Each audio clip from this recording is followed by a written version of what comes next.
discussions with them to try and resolve the dispute. Spokesperson Isaac Mangena says the matter is being dealt with. We did commit that between today and tomorrow we will be able to release about 56 million rands so that we can pay for some of those contractors that are within that backlog and be able to assist them. This is a little that the shareholder managed to basically release.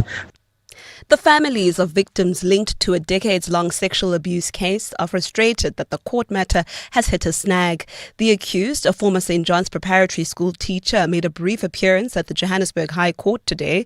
The 52-year-old faces 25 charges of assault, grooming and child abuse. The judge postponed the matter to the 20th of next month for a pre-trial conference.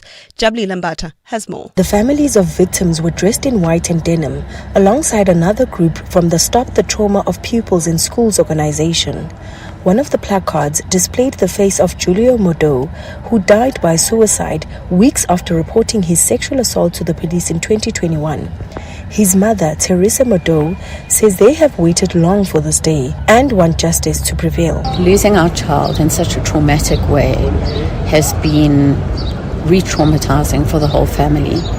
And, I don't think that ever stops. There's not a day that goes by that we don't think about him, that we don't talk to him. The matter was postponed to allow the judge and the legal representatives of both sides to meet and discuss their readiness to go to trial, address any issues and schedule deadlines for the exchange of documents. Jabuli Limbata, Eyewitness News, Johannesburg High Court. And South Korea has barred travel to parts of Cambodia after the torture and killing of a college student in that country. The move comes as South Korea prepares to send a special team to the Southeast Asian country to discuss cases of fake jobs and scam centers involved in kidnapping dozens of its nationals. Gold is trading at $4,182.94 an ounce. The rand is at 17.33 to the dollar, 23.14 to the pound, and 20.14 to the euro. Brent crude oil is at $62.39 a barrel. In Calvin Alex area, you can expect about a 30-minute delay. That's heading towards Bedford View on the N3 southbound due to roadworks between the Butler Interchange and London Road. Also in Fountains Valley, Pretoria, traffic pressure on Christina de Wit. This is between Euphues Road and the Fountain Circle. And in your sport, Bafana headed to a fourth FIFA World Cup after a win against Rwanda. Nigeria beating Benin. Proteas suffer a 93-run loss against Pakistan in first test with a century from Tony Dzozi and 11-wicket haul from Senuran Mutasami. The highlights for South Africa. And Fabio Paratici back at Spurs following 30-month football ban. It's a partly cloudy day in Gauteng with isolated afternoon thundershowers expected. The temperatures peaking at highs of between 32 and 34 degrees. The top story on EWM this hour. The Gauteng Health Department says there's no indication of criminal syndicates similar to the Tembisa Hospital operating in the province's other public healthcare facilities. EWN, in touch, in tune and independent. For the latest, visit ewn.co.za or download the EWN app.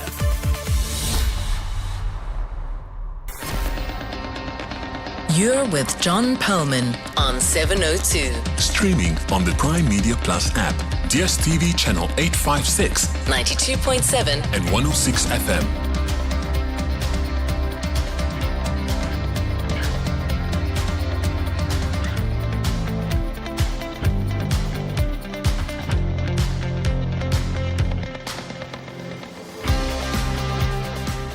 Very good afternoon, everyone. It's 7 minutes past 3 on Wednesday, the 15th of October. This is 702 Drive with me, John Perlman. Wherever you're listening to us in 702 land, welcome to the show.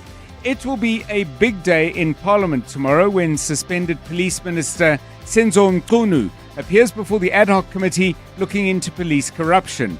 With this committee and the Madlanga inquiry pausing today, it's a good moment to look at what we've learned so far and what questions remain unanswered. That's coming up after 5.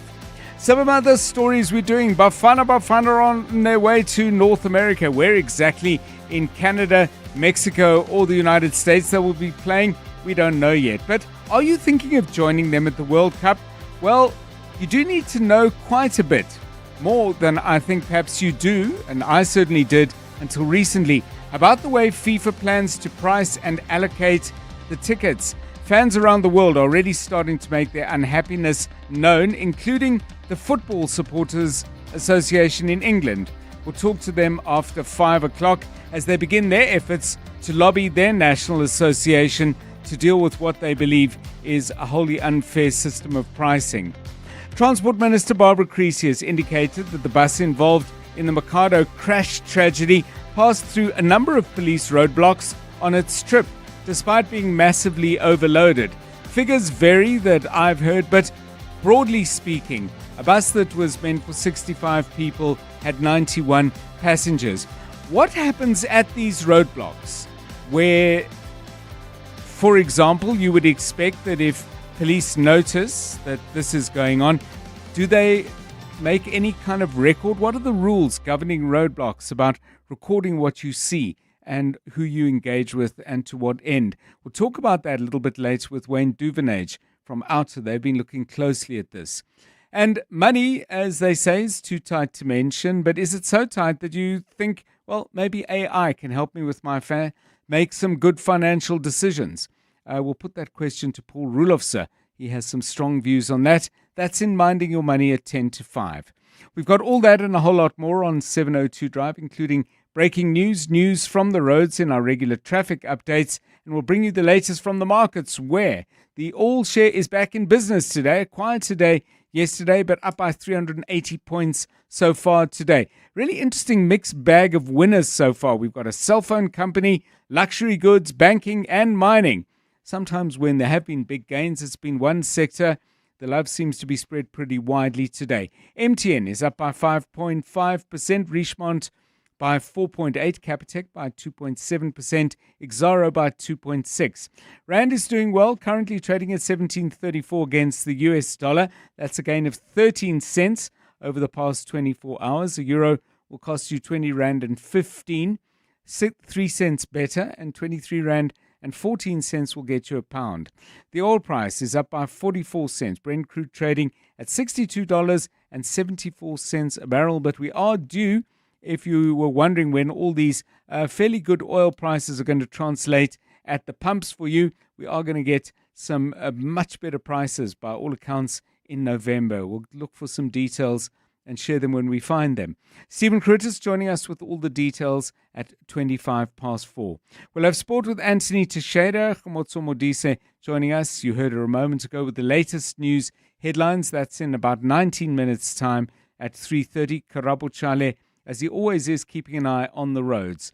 This is 702 Drive. We're live in the place where you live, wherever you live. And if it's happening in 702 land, wherever that is for you, you will hear about it here first. Unless, of course, you hear about it before we do, in which case we'd love you to call us, send us a WhatsApp voice note, or perhaps a text to 072 702 1702 or 011 883 0702. Stories we've missed, stories where we have missed the point. Get in touch and let us know. It's 12 minutes past 3. 702. Let's walk the talk. So lots to talk about, lots to inquire about, and lots to think about it. When it comes to thoughts, often the most interesting thoughts are prompted by something fairly random. Now, I was looking through X and I came across a very interesting excerpt from somebody who I follow on X. Football fans might remember Mathieu Flamini. He was a very good and capable midfielder and left back for a while at Arsenal. But what he's well known for now is a very, very successful and innovative entrepreneur in the renewable space. And he's successful and influential. Anyway, the reason I'm talking about him is simply this.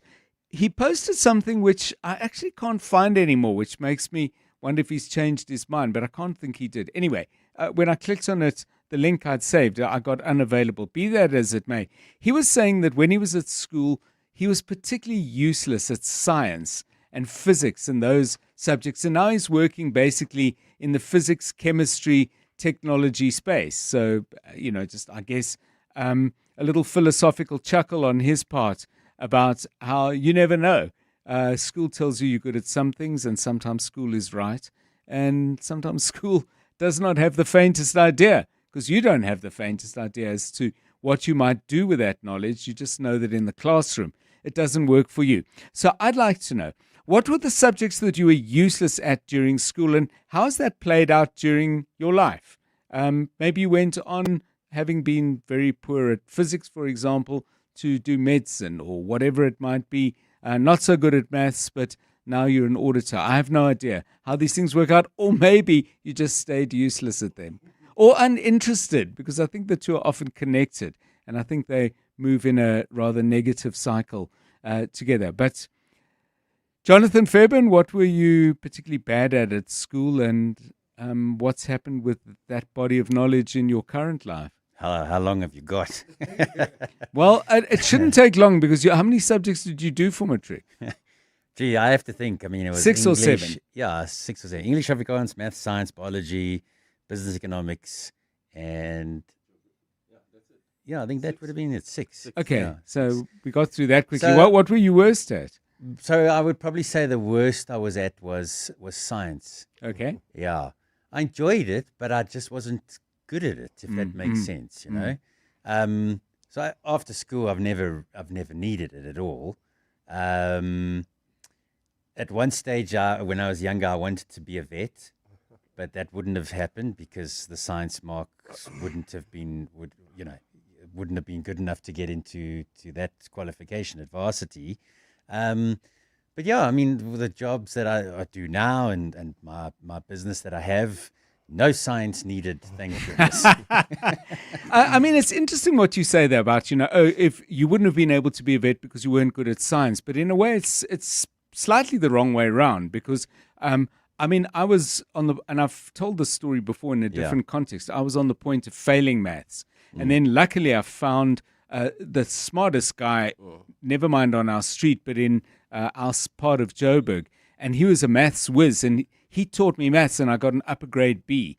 So, I mean, it can be done. So I'm pretty sure that Dr. Fairbairn, if you had chosen to be that, you probably would have needed one of those whizzes earlier on. But I mean, I think what you raised there is a very important point, is that nobody's born terrible at doing mathematics or terrible at doing, science, whatever. I think if you get somebody at the base that gives you the understanding of how it will work out, how maths is, because maths is not parrot fashion, then I think you can be really, really good at that subject. And it starts at the young base, where you get somebody in school. Yeah, no, it's a very interesting set of questions I'm asking in our main question. But how about you, Karabo Charlie? I mean, what were the subjects either you didn't like or didn't do well at school, and have they come back to haunt you? Or have you learned to love them? Well, I have to agree with you guys regarding maths and science. I also struggled majority of my school time. But then when you get that right teacher or the tutor, then you just crack it, because I struggled. And then I remember when I found that tutor, I did very well and ended up doing engineering. So it was quite interesting how that turned out. But the one that I was dismal with, and I just couldn't care. I just couldn't care less was Afrikaans. I just dreaded going to Afrikaans lessons. The funny thing is that I grew up in a predominantly Afrikaans area, so it's weird that I still don't understand Afrikaans to this day. But yeah, I was terrible at it, and I just didn't even put any effort. Sure.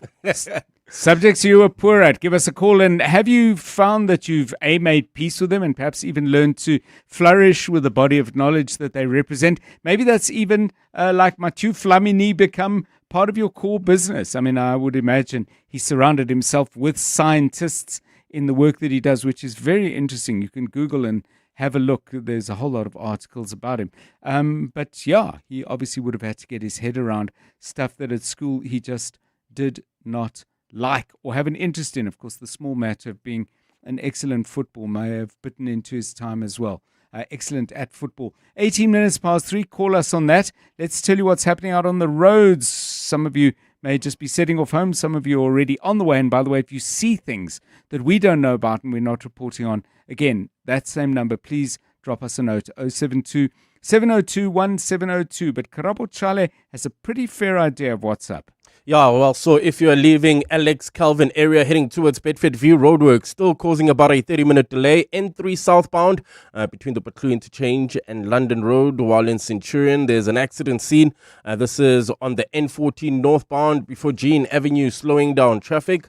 In Fountains Valley, there's also traffic pressure on Christina de Wit between Euphius and the Fountain Circle due to roadworks. Going back to Joburg, traffic lights still not working in Magaliesig four ways, Witkoppen and Main, as well as in Sunninghill at Witkoppen and Rivonia Road. I'll have your next Eyewitness News traffic update just after 3:30. Clement Maniatella, Weekday mornings, 9 to 12. 9 to 12. Do you believe that the quality of universities has gone backwards? And I'm asking that because I saw a recent report indicating that only 3 South African universities have secured positions among the top 500 tertiary institutions worldwide. Should we be concerned about this? University rankings, in their nature, they measure different issues, and that does not bother us. I'll give you an example. They measure how many researchers internationally have been absorbed in your system. Now, the question is, do we want that or don't we want that? Is that our main focus? Dr. Petiwe Matutu, the Chief Executive Officer of Universities South Africa. Clements Maniatella. 9 to 12 on 702. It all starts with FNB Private. Diversify your portfolio to grow your wealth. Gain global exposure through shares or unit trusts on the FNB app. Tap into international investments and tax-efficient offshore trusts to build your legacy. Unlock invaluable with FNB Private. Help changes everything. FNB, a division of First Rand Bank Limited, an authorized FSB and credit provider. FNB International Trustees, FNB IT registration number 3080. Licensed by the Guernsey Financial Services Commission to conduct fiduciary business. T's and C's apply. Be in the right place at the right time with Betway's jackpot slots. Stand to win your share of millions of rands in cash every week. Bet on selected slots every Thursday and Friday night between 7 and 10 p.m. and you could be our next big winner. The more you play, the more chances to win. Get way more only at Betway. Terms and conditions apply. Betway is licensed by the Mpumalanga Economic Regulator. No persons under the age of 18 are permitted to gamble. NRGP counseling line 0800 006 008. All events are fixed odds betting games. Zahira was tired. So tired, she let her eyes rest a bit. It was bad. So bad. She replaced 4 hours of spreadsheets with... It was bad. So bad. Too bad she didn't have Yoko Counter.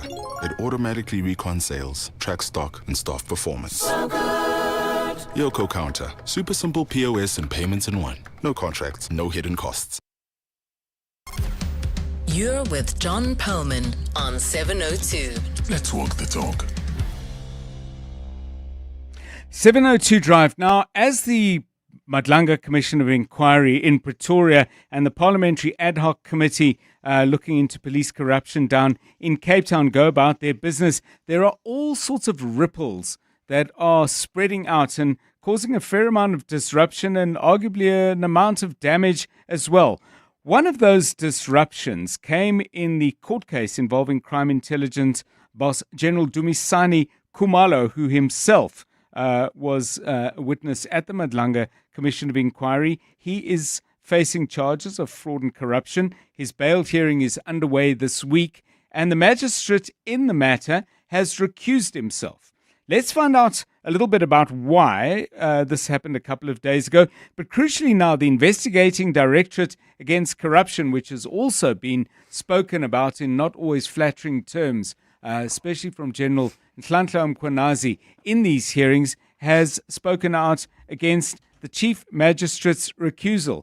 If it sounds complicated, it is. The good news is we have Oren Singh here, who understands the ins and outs and is used to explaining them. Oren, first of all, the recusal, what's that about? Okay, so let's just lay it on the table here, John. Yesterday, Dumisani Khumalo and two of his co-accused appeared before the Pretoria Regional Court. They're seeking to have their bail conditions relaxed so they can return back to crime intelligence officers. Right. The magistrate that was presiding over this matter, this is Chief Magistrate Vusimusi Mahlangu, took a decision without the state or the defense requesting that he recuses himself in the matter, took his own decision to recuse himself and stepped down to say, I'm not going to be part of his matter.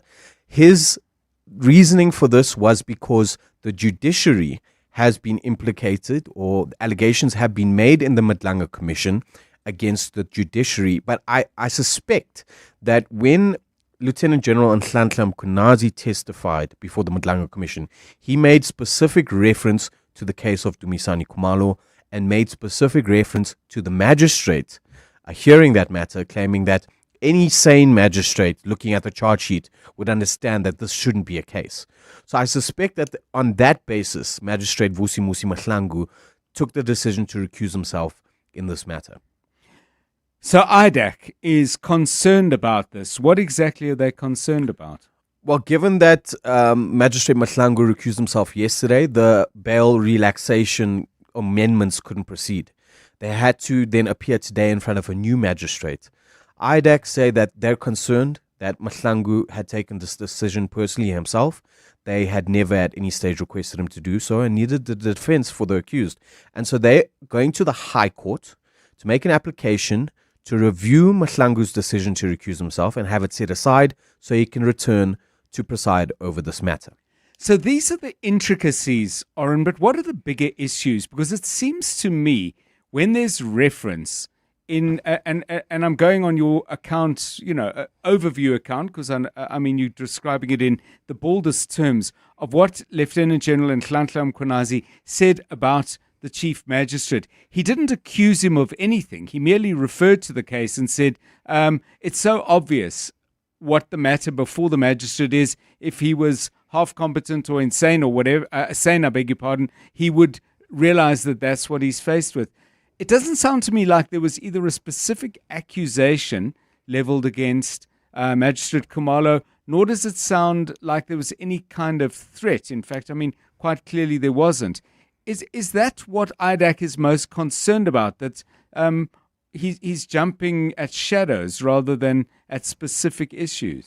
I think so, and I think it makes not only Chief Magistrate Mahlangu look bad, but IDAC, who are the investigating lead in this case, look bad themselves, that they are backing away from something where there hasn't been substantive evidence put on the table, but merely accusations. And it must be known that at no stage did Lieutenant General Nhlanhla Mkhwanazi mention Chief Magistrate Mahlangu by name. He just said that the magistrate presiding over the matter should have looked at this and decided in any case this would never stand in a court of law. And so I think they're obviously worried that he's jumping the gun in that regard, and that's why they're approaching the High Court.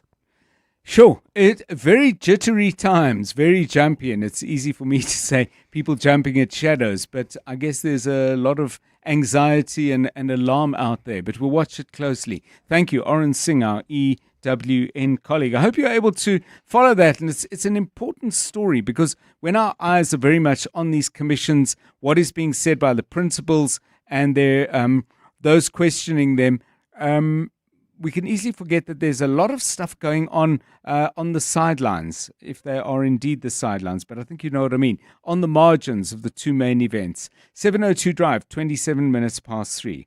Drive home with John Perlman on 702. Let's walk the talk.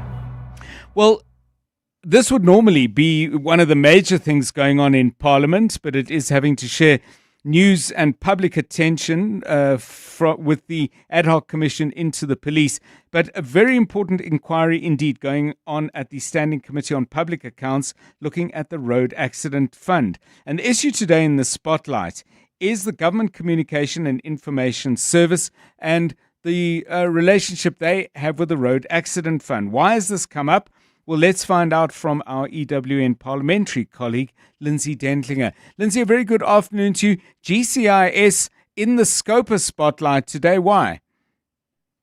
Good afternoon, John. Well, if the two officials who are before the committee here today are to believe, they say that former CEO of the Road Accident Fund, Colin Swallow, was the one who wasn't keen to use the government information, communication and information system, claiming it too expensive, and this was despite them producing a cost analysis to prove otherwise. And it led to the fund employing 2 media companies, 2 contracts for 5 years each, and they are each worth R500 million.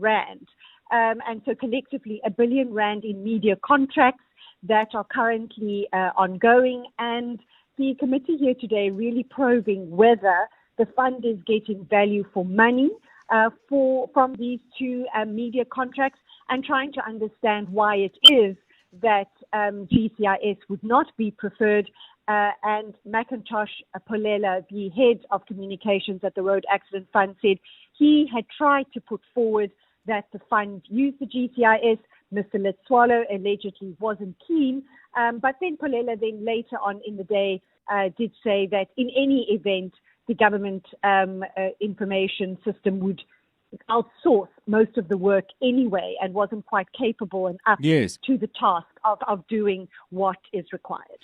R1 billion, you ought to get a lot of media and communication for R1 billion. Has anything come up by way of detail, Lindsay, as to what these companies were contracted to do? I mean, it's not as if the Road Accident Fund gets marketed as for example, a supplier of services competing with other similar things. I mean, it's an odd thing to spend a vast sum of money on.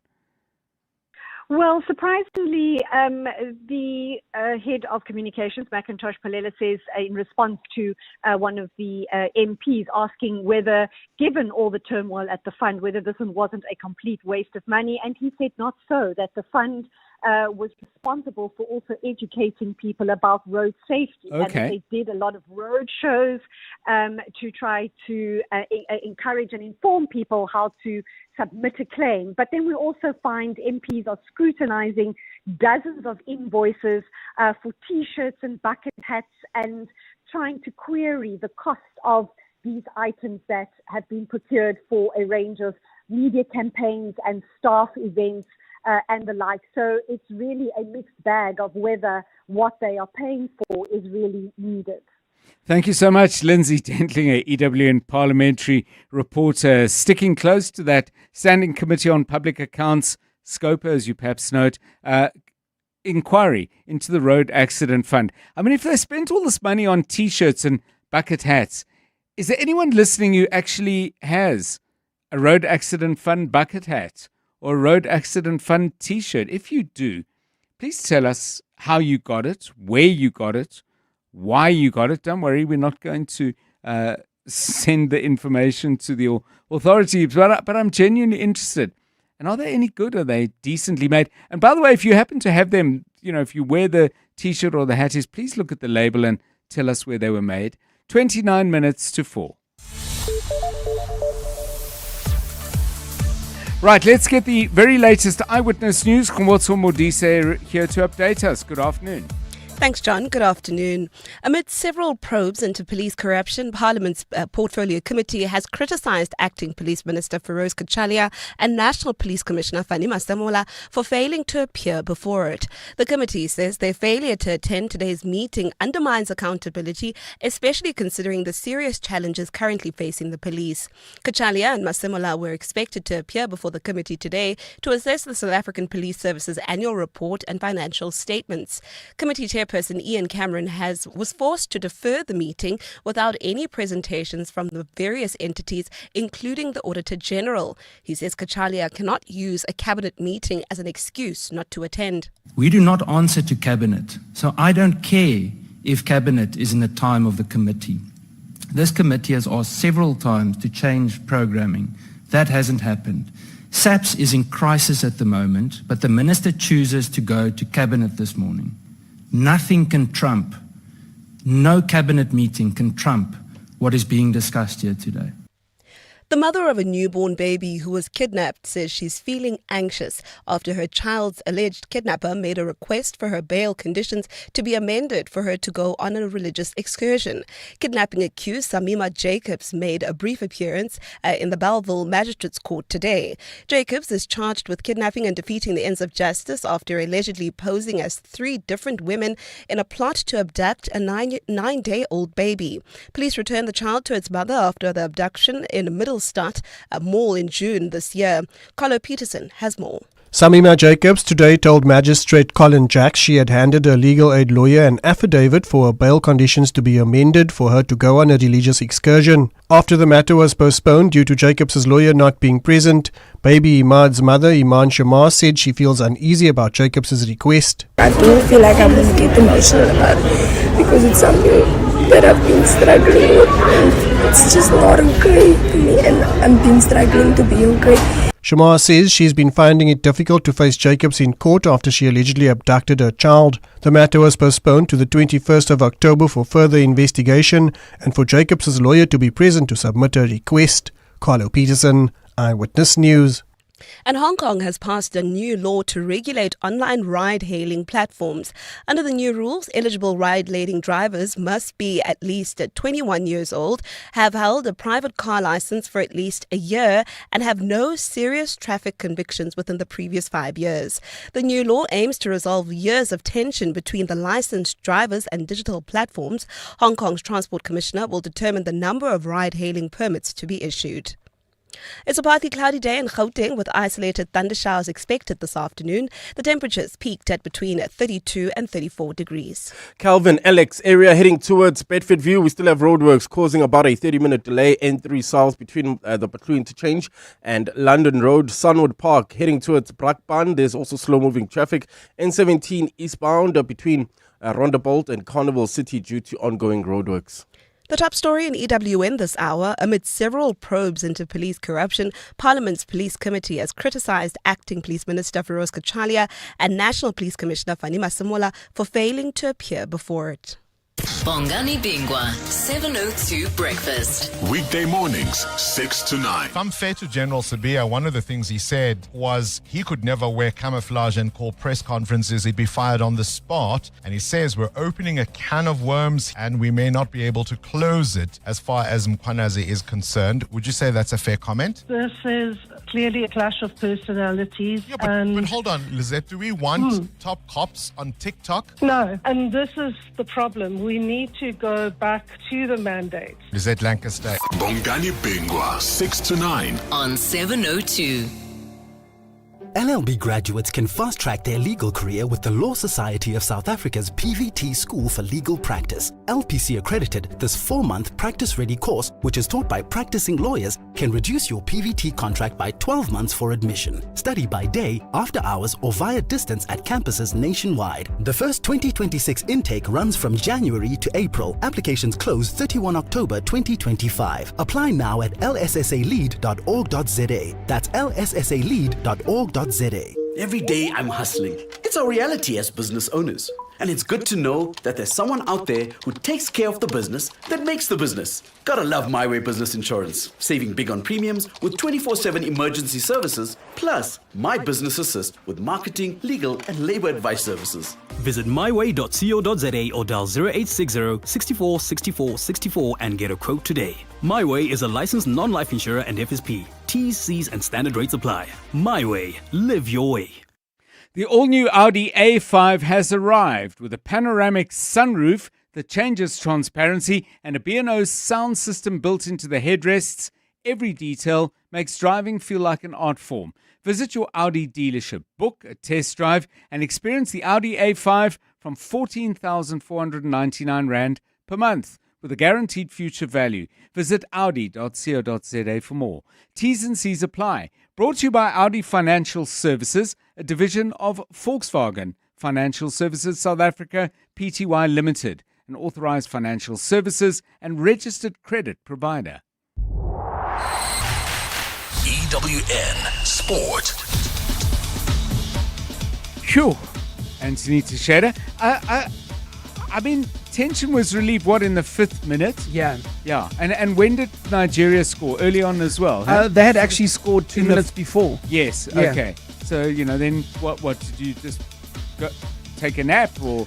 I'm going to be totally honest with you, John. I was here watching the game upstairs and I screamed so loud that the editors were in a meeting and they all just looked out of the office like something had gone terribly wrong. Yeah. But it was, what a performance. Fabulous stuff. That's your lead, hey? Yeah, good afternoon, John. We do start with Bafana as they completed a successful World Cup qualifying campaign 24 years after their previous one.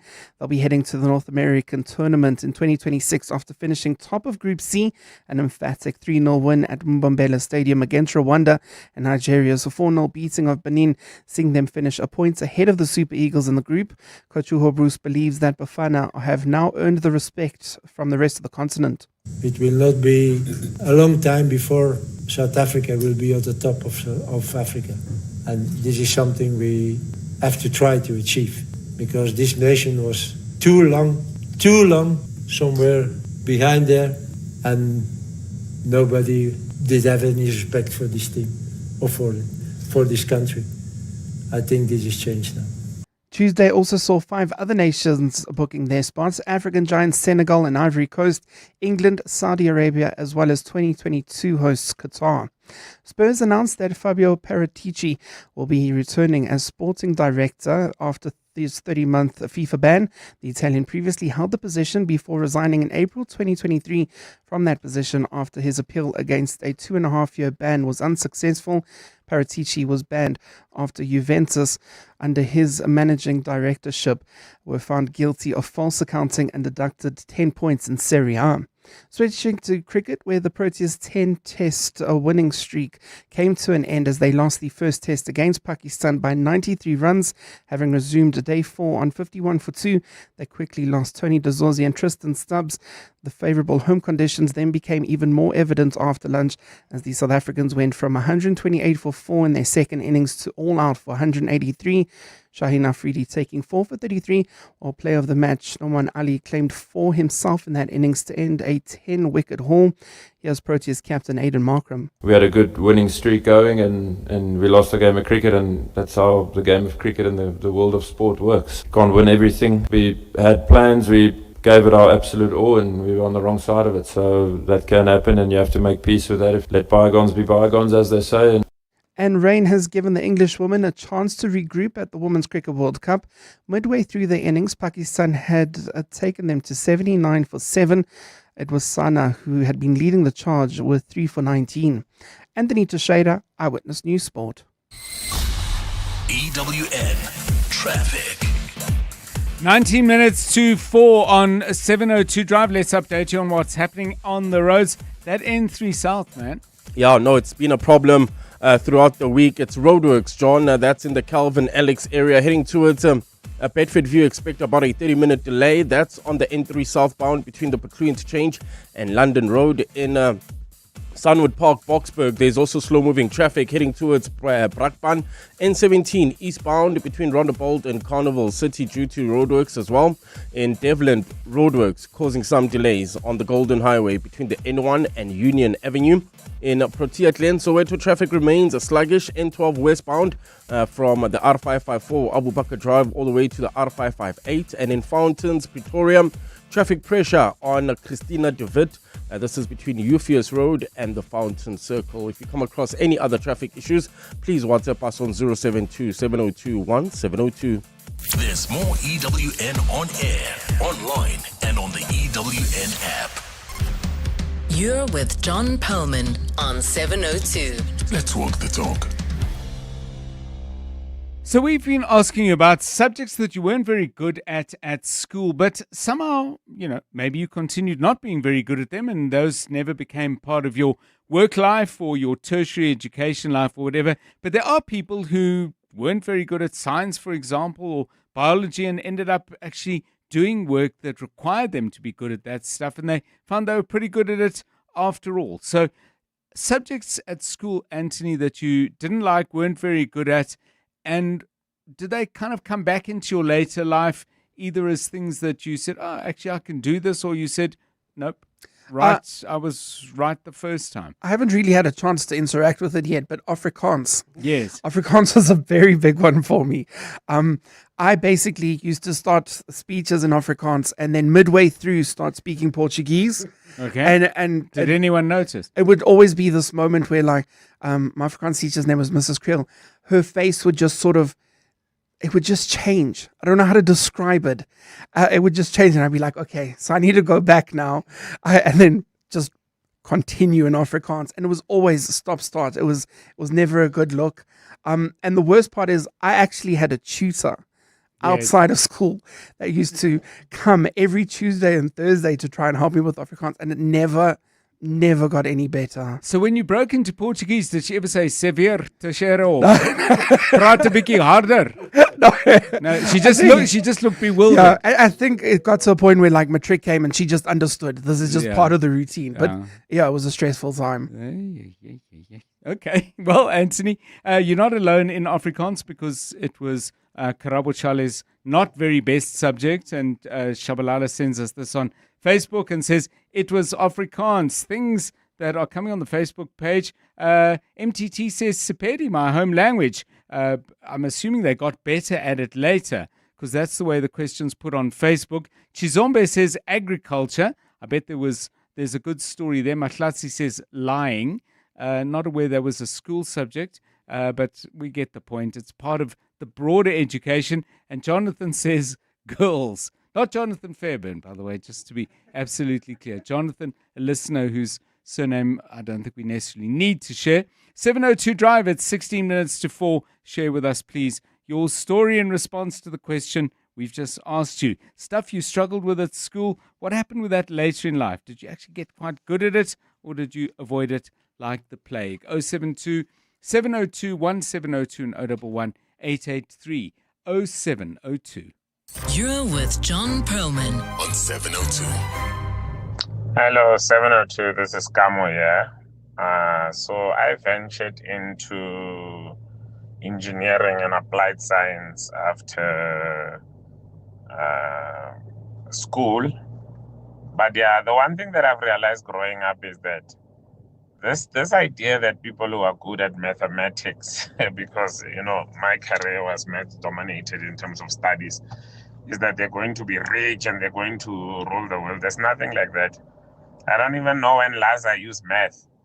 A lot of what happens in the engineering science space is software. Nobody's sitting there doing advanced calculus every day and doing advanced physics calculations. You just don't do that. Everything is on software now.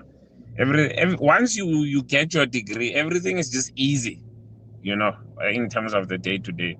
So yeah, people who couldn't solve for X, don't think that we are millionaires out there. Everybody is just trying to make ends meet.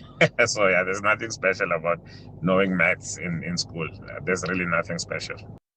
John, Mike here. It would have, if it hadn't been for Mr. William Smith and his summer holiday camps and teaching me science and maths, I would have not passed my matric at all. Yeah, when William Smith passed a couple of months back, the number of calls we got, we couldn't even put all of them on. People wanting to pay that tribute. And you might have been listening a couple of days ago where we asked you about your middle name. We were mostly focusing on names given by your parents, but one of our 702 listeners sent us a message saying, my middle name was Smith because I was good at maths. How fabulous. It's coming up now for 13 minutes to 4. John Perlman on 702. 3 to 6 p.m. Well, investigations, I was going to say continue, but I think in many ways they're still to get underway in regard to that horror bus crash in Limpopo, north, I believe, of the town of Makado. And there's people who know that road heading up towards Musina and Beitbridge and onwards into Zimbabwe and further. That road has some very steep and windy parts. It's a ghastly thing that actually happened, but some of the information emerging is stuff we've got to follow up very carefully. Now, my understanding is Transport Minister Barbara Creecy has confirmed that the bus was significantly overloaded, 91 passengers on board, even though it was only certified to carry around 60.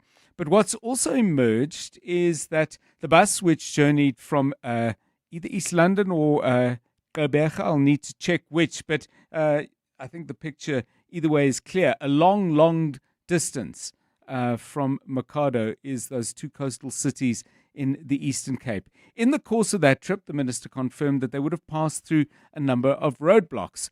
And it's been indicated that there would have been interactions between the bus driver, who tragically is part of those who have passed away. So there won't be any direct evidence from the driver, but what actually happened in the roadblock, because the bus was so obviously unfit to journey further. I'm very, very curious to know if there is to be some sort of inquiry, what kind of record keeping there is at a roadblock. If you stop a vehicle, do the officers who are senior at that roadblock have to in some way record what the events of the day were? I do not know the answer to that, but we're joined by somebody who's had a close look. Wayne Duvenage is the CEO of the organization Outer and is with us now. Mr. Duvenage, welcome as always, and thanks very much for giving us your time. If there is to be some retracing of this bus's path and its interaction with South African law enforcement on the road north, would there be any records kept? I mean, is somebody who's in charge of a formal roadblock of that kind actually be required to record interactions? How does it work? Yeah, I think the short answer to the question is that if a vehicle, hi John, sorry, until if a vehicle is unroadworthy or has overloaded, unlicensed, whatever, that would be subjected to a fine, a traffic fine, and that is the record of the incident. If there's nothing wrong, it goes on.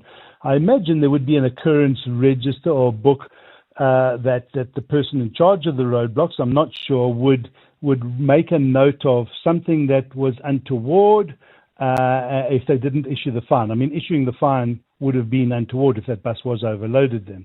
And so that to me is the extent of the record keeping. I'm not sure if there's another record that they do keep. I imagine there should be an occurrence register or incident of any incidents that were outside the fining situation. Not sure. I would imagine, though, if a bus is as severely overloaded as that poses a safety risk to the passengers and potentially, because this accident could have involved another vehicle as well with casualties amongst the people traveling in that vehicle. I mean, surely there is only one remedy, and that is to pull them off. Yes, that's what they should have done if it was overloaded at that time. They should have pulled the bus off, not allowed it to go any further. They should have then fined the driver, got hold of the company, fined the company, possibly even impounded the vehicle for the seriousness of the transgression. And they would have had to bring other buses, two buses to transport the passengers on further. But until, you see, this is what the problem is. The systemic issue here is that there are many roadblocks that do not take these situations seriously. Unroadworthy vehicles. How many times have you seen the videos of 30 people climbing out of a taxi that is registered, licensed to seat 16? It's just that we have too many of these incidents, and it continues to this day in this incident of overloading because there are no consequences. And until the police at these roadblocks take their job seriously, and I don't know if a traffic officer might have been bribed, whatever it was, because remember, this bus transporting 50% overload, an extra 30 passengers in the 61 registered Cedar bus, is going to make a lot more money. And there could be, I'm not suggesting that they do this, but yes. The bus company makes additional funds and they put some aside for if you're stopped, here's the cash you give and carry on. And I'm not, as I said, not sure that happened here, but I'm sure that it happens from time to time. So when the minister says we're going to retrace the passage of the bus and see what we can find about the interactions at the various roadblocks, it sounds from what you're saying that because even if our records may not be accurate, if there's a degree of laxity about the task for which these roadblocks are set up, a laxity in attitude. I'm talking about all government is likely to gather from this would be almost anecdotal, I would think. I mean, do we need to move to a system where roadblock activity is recorded? I don't imagine possibly. I don't imagine the technology is unachievable. Yeah, possibly. I think, for instance, there's technology now, so there may be cameras along the route that shows this bus just before it had passed, or somebody with a dash cam. This bus was en route, and it did go through that traffic roadblock, and nothing happened. In other words, there's no record of a fine, but then the proof would have to be, well, the officer might say, no, it was perfectly loaded, only 61. He must have picked those passengers further up the road. And this is the type of argument that's going to come out of this. So it needs a proper investigation. I agree we need to use more technology, and we need to bring the public into the space of helping with enforcement. And I think the police don't do enough of that. We see every day transgressions, serious transgressions. And if we could collectively report and then the authorities do something about it.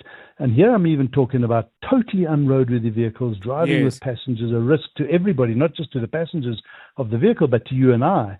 And nothing's done. And as you know, we've done reports on vehicle testing centers that are completely corrupt, that are passing passing vehicle conditions without meeting those conditions.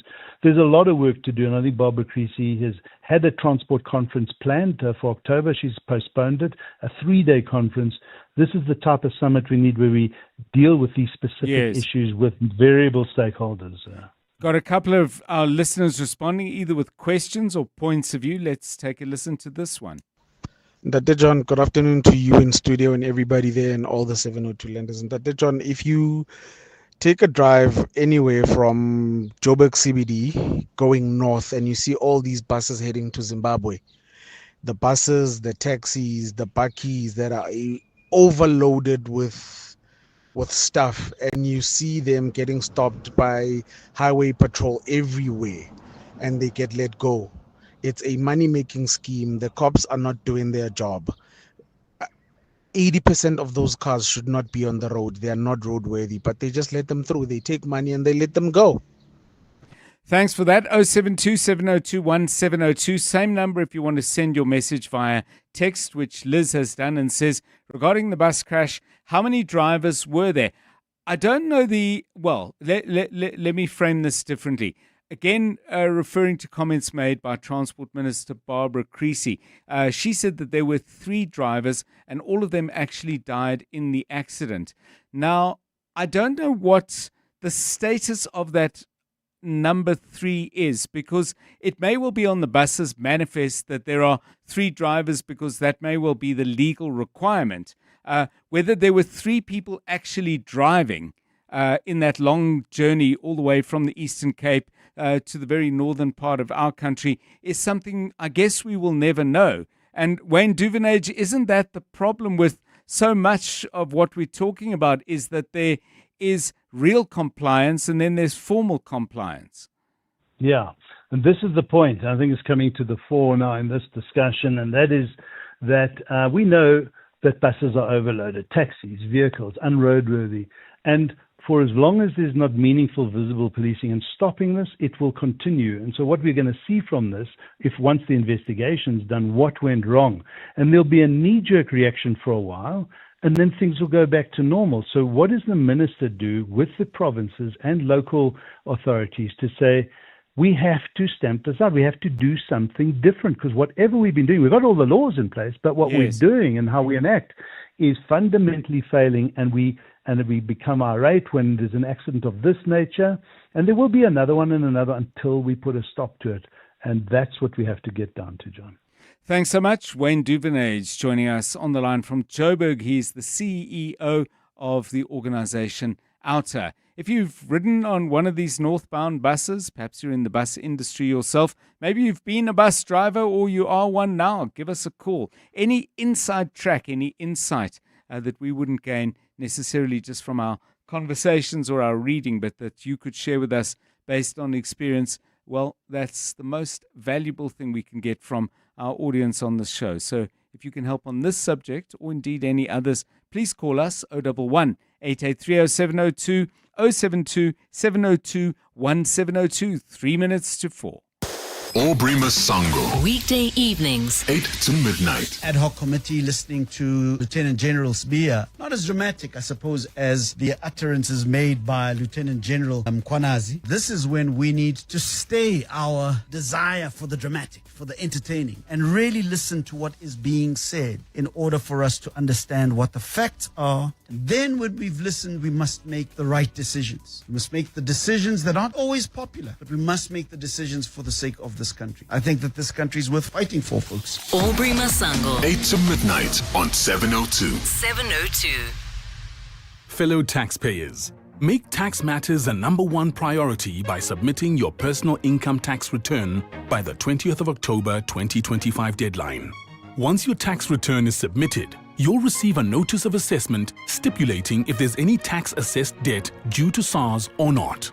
Should you owe, it's crucial to settle tax obligations on time to avoid any penalties or interest charges.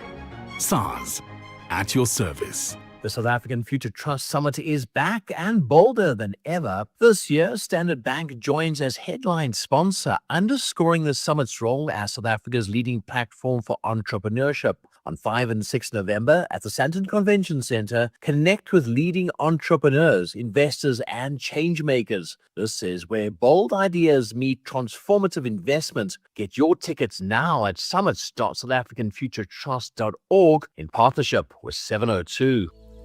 Breathe in, insurance. Breathe out, pineapple. In, insurance. Breathe out, pineapple. Again. In, insurance. Out, pineapple. Again and again. Pineapple FSP 48650 is underwritten by Omart Insure Limited, a licensed non-life insurer and authorized FSP. You're with John Perlman on 702. 702 Drive coming up on the show. We're going to be doing this after 5 o'clock. So Bafana are going to North America. They are going to North America to play in the 2026 Football World Cup.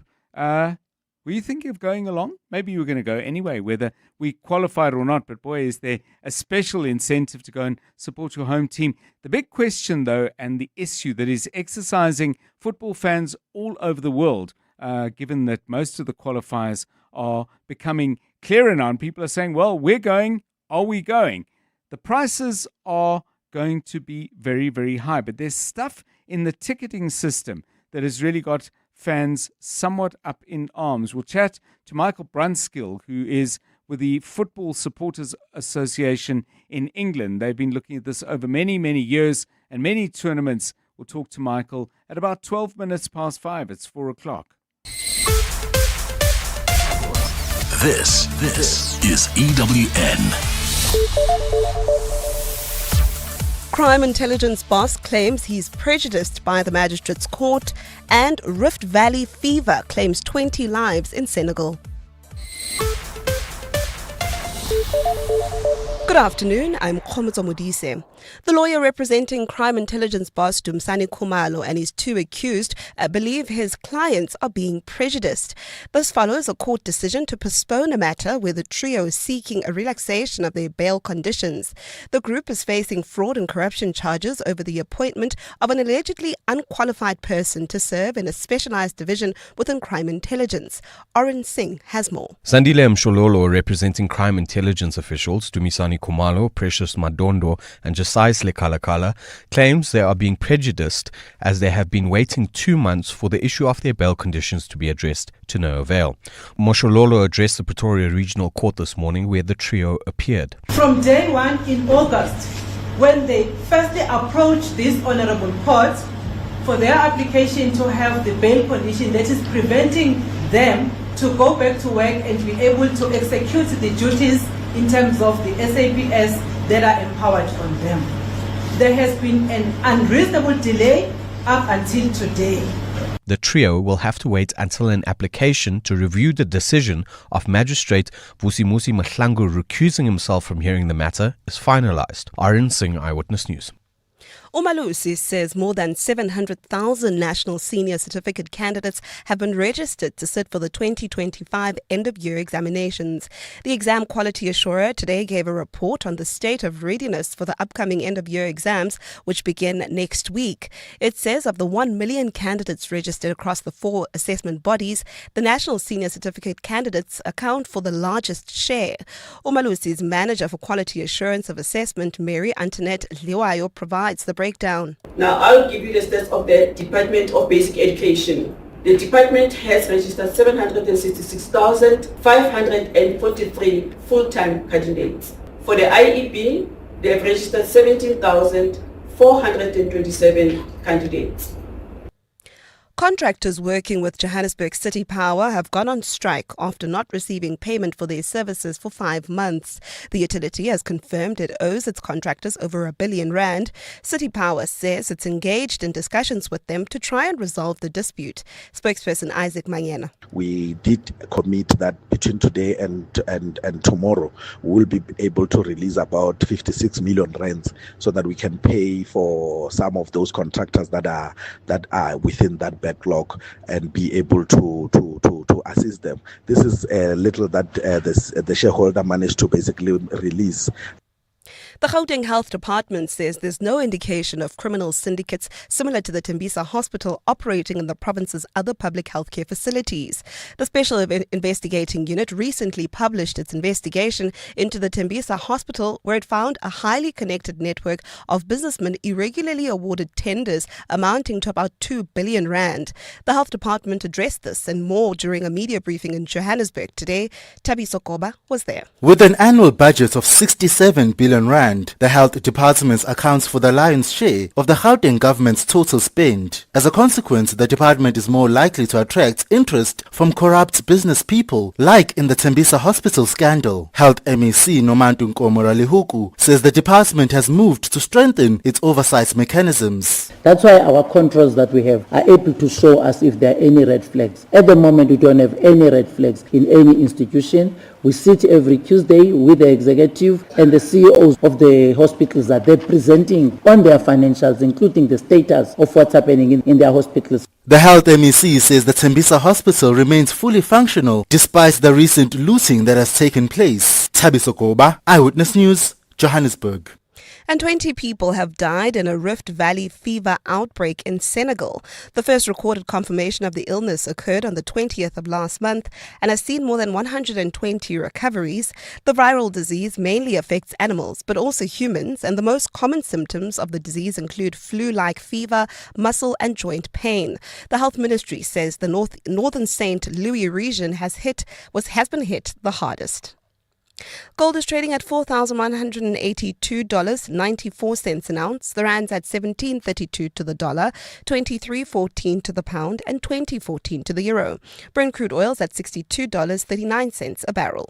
Calvin Alex heading towards Bedford View Roadworks, still causing about a 20-minute delay. N3 southbound between the Butler Interchange and London Road, while in Sunwood Park there's slow-moving traffic. N17 eastbound from Rondebowl to Carnival City due to ongoing roadworks. Devland heading into Eldorado Park. Roadworks also slowing down traffic on the Golden Highway between the N1 and Union Avenue. And in your sport, Coach Hugo Bruce applauds Bafana resilience after qualifying for World Cup despite unsettled month going into final World Cup qualifiers. Captain Aiden Markram searching for Proteas positives from the first test defeat to Pakistan, and home favourite Naomi Osaka through to Japan Open quarters. It's a partly cloudy day in Gauteng with isolated thunder showers. The temperatures have peaked at highs of between 32 and 34 degrees. The top story on EWN this hour: the lawyer representing crime intelligence boss Dumisani Khumalo and his 2 co-accused believes their clients are being prejudiced. EWN, in touch, in tune and independent. For the latest, visit ewn.co.za or download the EWN app. 702. Drive home with John Perlman. John Perlman, 3 to 6 p.m. On 92.7 and 106 FM. Let's walk the talk. 702 Drive, it's 7 minutes past 4. How's your Wednesday been? We're smack in the middle of the week. Hope it's been a good week so far. Hope today's been a good one as well. Coming up on the show, we're going to catch up with what's happened both at the Madlanga Commission of Inquiry and the Parliamentary Ad Hoc Committee looking into the same issues. And you know what they are, those raised in early July by KwaZulu-Natal Police Commissioner Lieutenant General Nhlanhla Mkhwanazi. Karen Morn has been watching all of this very, very closely. Legal journalist at News 24. We're going to pick her brains and pick our way through the questions and the answers and the unanswered questions that have come up so far in the couple of weeks that all of this has been going on.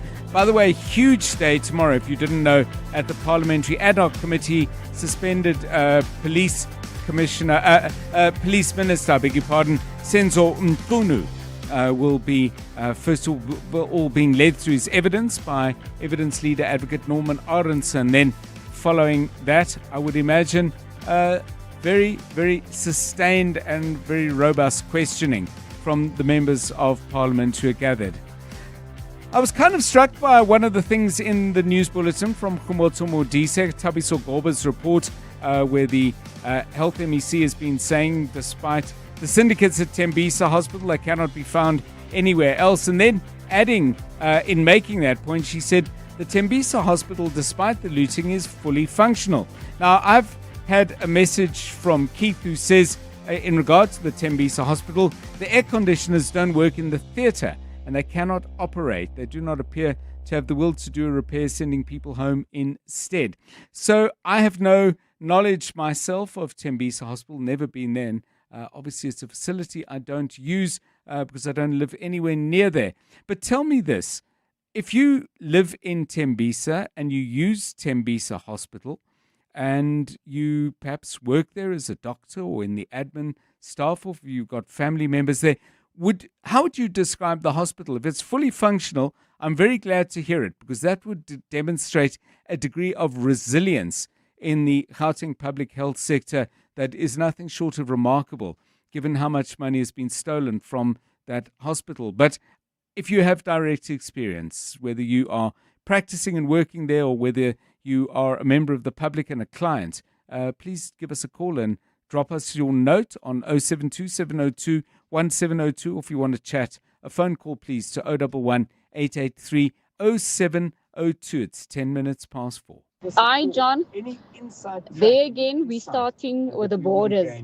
If the car's not roadworthy, it shouldn't even be allowed to cross the border, because that would be definitely your best point of curbing such nonsense. Thanks. Bye. Hi, Ntate John. Otto from Centurion. Ntate John, I see these buses every day on R21 and N1 going up north. As the previous listener said, even quantums, buggies, pulling big trailers and all this. And you will see this Metro Corps only targets them, particularly even at night, because I even know some of the people that are traveling the north way to Mozambique and all that, because they put money aside to give to this metropolis. So it's a money-making scheme. This thing will never end, because this is a money-making scheme. We see it every day. And it's worse even at night. At night, it's even worse. Hi, John. In response to the bus accident, this is what traffic cops do on a daily basis. The moment they literally hunt for these buses, the moment it leaves the rank, especially here in Joburg, where I reside, they follow the bus along the freeway, they stop it for a bribe. Now, I used to use the same buses, and I know how they operate. So there is a kitty that is set aside for bribing traffic officers from here until Messina. So this bus was stopped at some point, and they bribed. So the bus owner and the operators, the conductors and the cashiers, there is a certain amount of money they keep aside for bribing traffic officers for one offense or the other. So they're making money out of this. Yeah, and Alfred makes a similar point and said, John, is this not obvious? If there were roadblocks, how did this bus get this far? Probably paid their way all from the east, all the way from the Eastern Cape to Limpopo. The point about by the way, control at the borders is an interesting one. And I don't know. I mean, somebody might work with a border management authority or may have knowledge of the way they work. Maybe you've had past experience of being a customs officer or an immigration official of some kind. I mean, is checking on roadworthiness part of the work that you do as vehicles enter South Africa? Obviously, when they're leaving, I would have thought it's a different kind of engagement and they're leaving the country, so you wouldn't necessarily get involved. But is that part of what should be happening at the border? Is there specific division of the Border Management Authority that deals with that, or would it be part of general enforcement? I do not know the answer, but if you've got some insight, I'd love it if you would share it. Do so, please, on 072 702 1702, 13 past 4. EWN Traffic. Right, let's get an update on what's happening out on the roads. I'm just glancing at the note you're pushing me. N3 South, still the roadworks. Yes, definitely roadworks are causing about a 20-minute delay. That's in the Calvin Alex area heading towards Bedford View. That's N3 southbound between the Butler Interchange and London Road. Sunwood Park, that's in Boksburg. There's also slow-moving traffic heading towards Brakpan N17 eastbound between Rondebolt and Carnival City due to roadworks in Hatfield.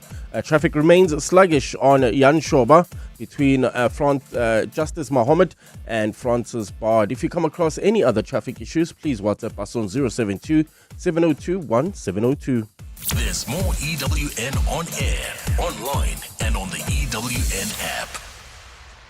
Bongani Bingwa, 702 Breakfast. Weekday mornings, 6 to 9. If I'm fair to General Sabia, one of the things he said was he could never wear camouflage and call press conferences. He'd be fired on the spot. And he says we're opening a can of worms and we may not be able to close it as far as Mkhwanazi is concerned. Would you say that's a fair comment? This is clearly a clash of personalities. Yeah, but hold on, Lizette. Do we want top cops on TikTok? No, and this is the problem. We need to go back to the mandate. Lizette Lancaster. Bongani Bingwa, 6 to 9. On 702.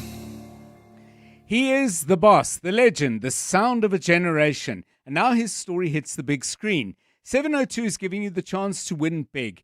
Play 2 truths and a lie. 3 Bruce Springsteen facts we're going to share with you. One of them, however, is not true, which sort of makes it not a fact. But you know what I mean. We're going to do that a little later in the show. In the meanwhile, WhatsApp Springsteen ZA to 072 702 1702. And we could be calling you to play. Spot the lie and you win cash, tickets to a screening of the movie, and an opportunity to win a fabulous prize of a collector's vinyl package of the very best of Bruce Springsteen. Only on 702. Huawei Watch GT6 Series, 2025's must-have smartwatch, introducing the King of Power. Up to 21 days of unstoppable battery life in a sleek titanium and ceramic design that's as strong as it's stylish. The Trackmaster with 24/7 heart rate tracking, sleep monitoring, advanced health management, and the world's first cycling virtual power feature. Fully compatible with both iOS and Android. Get yours now from just 169 Rand a month over 36 months or 4,999 Rand at selected retailers. T's and C's apply. So Taryn, you've just graduated cum laude, but nothing says you're a genius quite like selling your car to We Buy Cars. Absolutely. My car was an 18th birthday present and it's time to move on to something a bit more mature. So where did you hear about We Buy Cars? All of my friends are using We Buy Cars. I would have had legit FOMO if I hadn't used them. And it was so quick. I did it on my laptop while sending around my CV. Smart move, Taryn. Graduated and upgraded. We Buy Cars. Geared for success. Geared for you. As South Africa assumes the G20 presidency in 2025, 702 and Standard Bank Group bring you exclusive conversations with the voices shaping Africa's economic future. The Standard Bank Art Lab also grows from this legacy, right? We have the Standard Bank Gallery, which is in inner city of Johannesburg and was established in 1990. And the lab itself is an extension of this, a manifestation, so to speak, of this belief. And it's designed, I guess, to also break down these silos that often separates, I think, industries, publics. It separates, the way we think about shared vision and mutual understanding of art. So for us, it was also about bridging this gap between, partnerships between the public and the private sector, between tradition and innovation. Brought to you by Standard Bank Group on 702. Standard Bank is an authorized FSP and registered credit provider. You're with John Perlman on 702. Let's walk the talk. 702 Drive. So a rare breather with neither the Madlanga Commission of Inquiry into allegations of police corruption and also the Parliamentary Ad Hoc Committee that is exploring and traversing the same area. Of course, it gets very, very busy again tomorrow with suspended Police Minister Senzo Mchunu going to the parliamentary hearing. But we thought it was a good day to maybe take stock of what we've heard so far, the volume of information, answers and questions this after whoever has been in the witness stand. I know that's not quite the correct term for a commission, but I think I'm using it not legally, but as an illustrative phrase, after they have themselves presented fairly lengthy statements and presented these via the interlocution of an evidence leader. So, lot to digest. Let's get some help. Karen Morn, News 24 legal journalist, joins us now on 702 Drive. Karen, a very good afternoon to you. Let's start with Madlanga, I guess, and then we'll jump around between the two. But if you were to look at what's come out of the Madlanga Commission so far, has it largely been a restatement in a legal environment of things we already knew, or have there been things that have made you sit up and either type or write a little quicker? It's such an interesting question, and I'm glad that you framed it in terms of the parliamentary process as well, because I actually feel that for the first time in South Africa, we really are understanding the value of that parliamentary process. And I actually think that Parliament is putting the Madlanga Commission to shame. Because I feel like the parliamentary process, in the Madlanga Commission, we know how they've decided to structure this investigation, right? They've said, no, we're going to hear first the version of events put forward by Lieutenant General Mkhwanazi. We're going to hear it from Dumisani Khumalo, the head of crime intelligence. We're going to hear from Masemola. But what Parliament's done is, in the evidence of Shadrach Sabir, as contested and messy as it is, we're getting a bit of the pushback to those allegations and the kind of big holes, evidentially speaking, that it is apparent, that the Madlanga Commission has. And, we had this extraordinary situation, John, where the commission essentially, without really any engagement whatsoever, said, well, we're going to just hear in-camera evidence in regards to testimony that we had no idea what it was about, only for us to discover that evidence was actually testimony that Khumalo had indicated he would give, and that it was simply being heard in camera because after he declined to give that testimony, the commission needed to find a witness to provide, this WhatsApp account to the public, right, and then could only really have it through apparently a secret police witness. So, I think there are real question marks for me going forward about how exactly this in-camera evidence is going to be traversed and in what circumstances the Commission is prepared to lead that kind of testimony. And I don't really think we have answers about that at this stage. So Karen, it's so interesting what you're saying, because I must admit on day one of the Parliamentary Ad Hoc Committee, I was critical of the delays that ensued. But I must admit, once they got going, the very fact of that it was, yes, it is a process within a legal framework, but it's not lawyers necessarily asking questions. There is quite a rogue element to it. And by the way, I think some of the members of Parliament have acquitted themselves very well.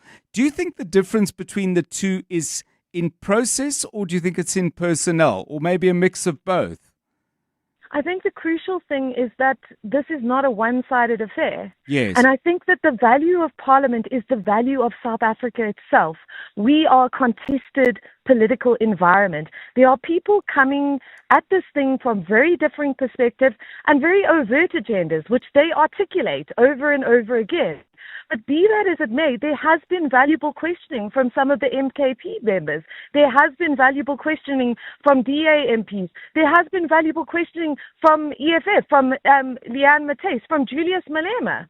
And I have, for one, been, we've come from a very profound history where Parliament has seen in the ANC majority, overwhelming ANC majority years, this was just riding roughshod over people's real questions. Yes. We didn't have a sense of a parliamentary process that was really aligned to a profound pursuit of truth.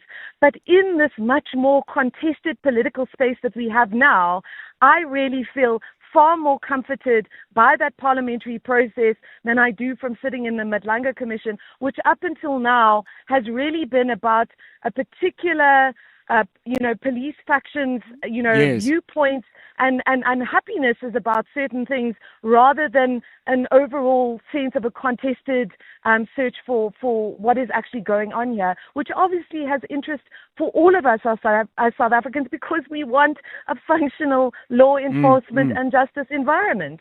So let's move on from the process. I'd add a couple of names to the people you highlighted, by the way. I think Qola Ngola from the ANC has been excellent, and Glynis Breitenbach, obviously with her prosecutorial skills and a certain determined style, let me call it that, has also done good work. But let's look at what have we learned? Are we learning anything new, or are we still very much in that space of different versions with nothing really decisive proved yet? I think the key question here is, why was the political killings task team dissolved? What informed that? We have some sense from Shadrack Sabir that there were clear budgetary concerns, that we know from his evidence that, for instance, academic Mary de Haas had raised a number of concerns about alleged extrajudicial killings by the PKTT.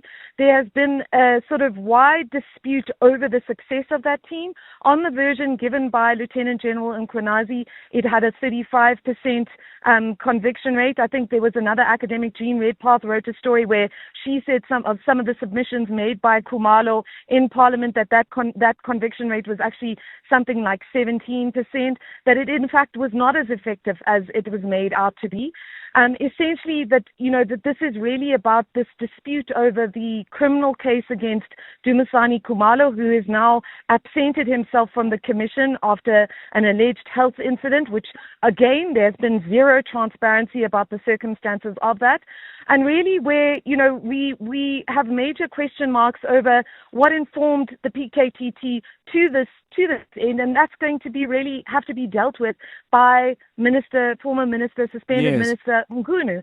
But I think at this point, we don't really have a sense that overwhelming conspiratorial narrative that was put forward by Lieutenant General Mkhwanazi, that, IDAC's case against Khumalo, the Inspector General of Intelligence investigation into crime intelligence, DA MP Diane Kohler Barnard and Faisal Adams, also in MP, that though them seeking accountability about crime intelligence and raising questions and reportedly making adverse findings, that constituted somehow them being in the grip of a cartel. Yes. I don't think by any stretch of the imagination that we can say that. I think overwhelmingly we have a sense of a police service that is fraught by factionalism, where there is a great deal of suspicion, paranoia, unhappiness, anxiety. And I think that, overwhelmingly, as a South African, I'm extremely disturbed by that, because it's very apparent that rather than fighting crime, these guys are fighting each other. No, some of the stuff is extraordinary. Karen, I mean, there have been interactions, and obviously I've followed it episodically rather than methodically the way you have. But, for example, the dispute between the Deputy National Police Commissioner, General Sabir, and the man directly above him, General Fani Masemola, about who wrote letters saying what. I mean, in a court of law, at some point, I would imagine somebody says, I have, and it's in bundle D417B. If you go to that page, Your Honor, there is the email. I mean, there's got to be some gotcha moment at some point or not. But I mean, that is how these things get settled. Either I wrote to you, Karen, and said, do this or don't do that, or I didn't. And if you say I did, you've got to produce a letter. And if you can't, presumably your point becomes moot. But where in the two processes is that kind of level of detail going to deliver a little bit more certainty? Well, I mean, the comfort that I have is that Norman Arnser is the evidence leader in this case. In Parliament. Yes. And he's obviously a professional advocate. And he, again, and I'm coming back to this point, the parliamentary guys have a fraction of the budget that this commission of inquiry has, but it seems like far more effective in getting to the truth. And we know that when Mkhunu comes, he is, I think, quite likely or potentially likely to have those attachments of which you speak, those letters, those documents, those reports.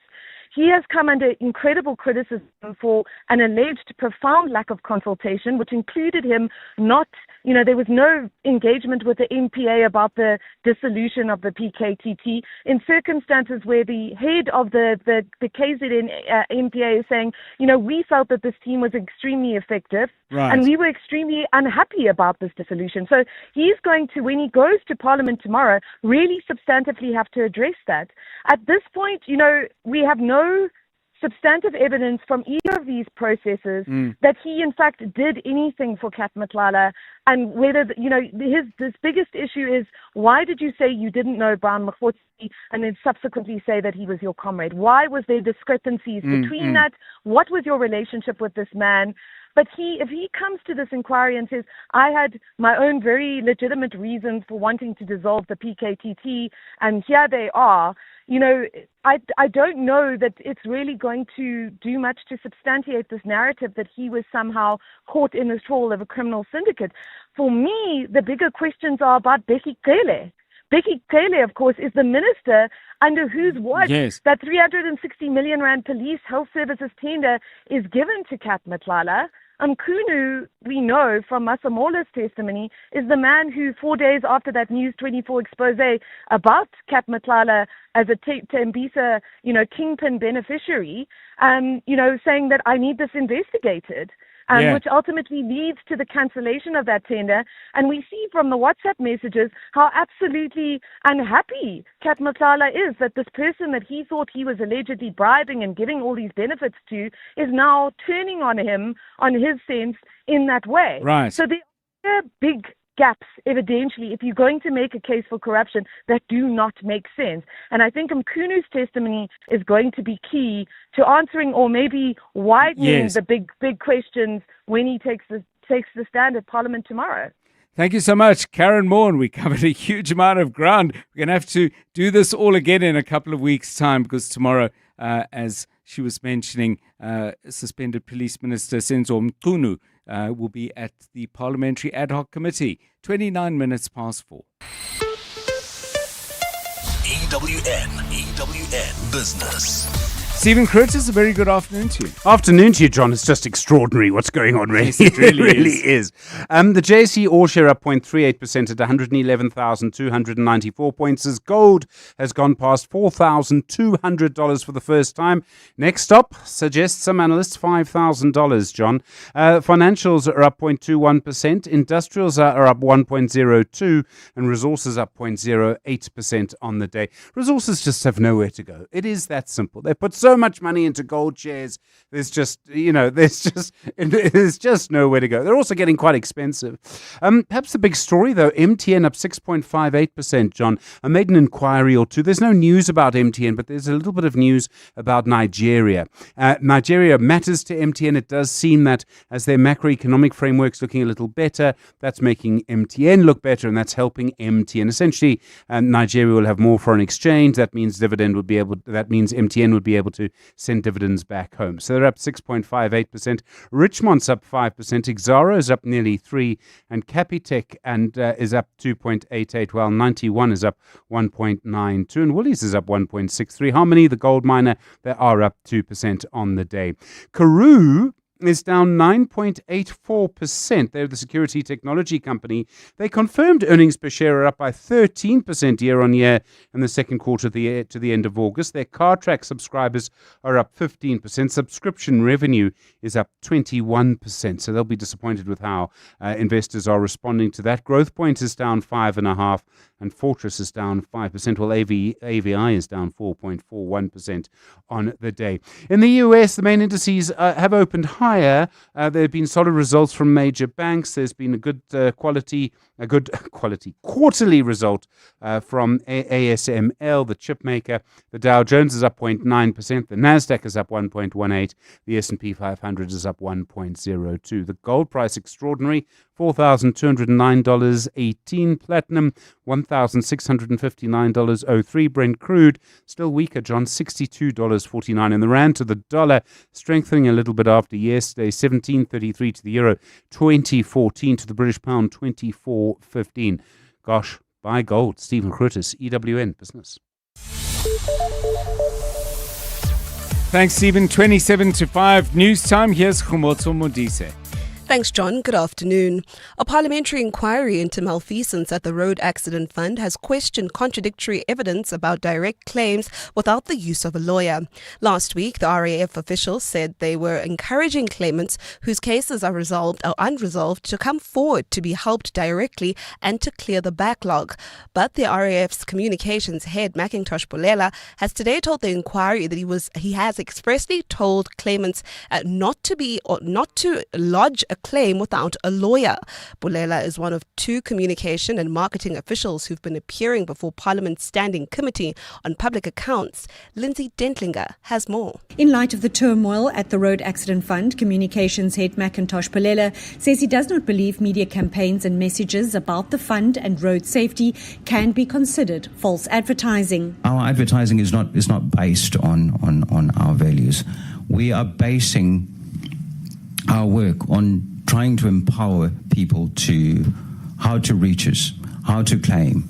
Committee chairperson Zongezo Zibi queried previous evidence on the payment of direct claims, but Polela says this was not part of the fund's public messaging. Ever since I came, it was made abundantly clear to me that legislation does not, as we sit here and now, allow that. As I understand it, it was a pilot. Polela revealed that only 3% of claims come directly from individuals, a figure officials who appeared before the committee last week were vague about. Lindsay Dentlinger, Eyewitness News, Parliament. The Gauteng Education Department says financial challenges have led to it not being able to pay some of its service providers in the extended National School Nutrition Programs. The extended program is funded by the Gauteng government and provides free meals to pupils in fee-paying schools that still need government support.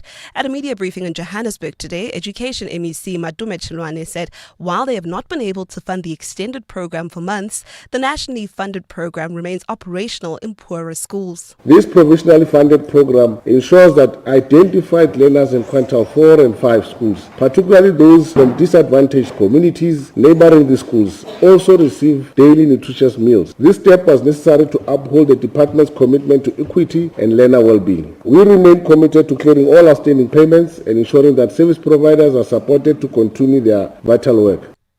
In KZN, emergency services say inclement weather conditions are hindering rescue efforts following a light aircraft crash near Pietermaritzburg this afternoon. Rescue teams have confirmed that a light aircraft crashed on Nottingham between Moy River and Pietermaritzburg. Rescuers say they're unable to determine the number of people that were in the aircraft and will provide further details when the incident has been adequately assessed. And in Hong Kong, there's been a law passed to regulate online ride-hailing platforms. Under the new rules, eligible ride-hailing drivers must be at least 21 years old, have held a private car license for at least a year, and have no serious traffic convictions within the previous 5 years. The new law aims to resolve years of tension between licensed drivers and digital platforms. Hong Kong's Transport Commissioner will determine the number of ride-hailing permits to be issued. It's a fine Thursday in store for Gauteng tomorrow. Lows of between 12 and 15 and highs of between 28 and 30 degrees. Calvin, Alex area, we still have those roadworks causing about a 20-minute delay. N3 southbound, that's between the Between's Change and London Road. And in Sunwood Park, Boksburg, slow-moving traffic on the N17 eastbound between Rondebolt and Carnival City. The top story in EWN this hour, a parliamentary inquiry into malfeasance at the Road Accident Fund has questioned contradictory evidence about direct claims without the use of a lawyer.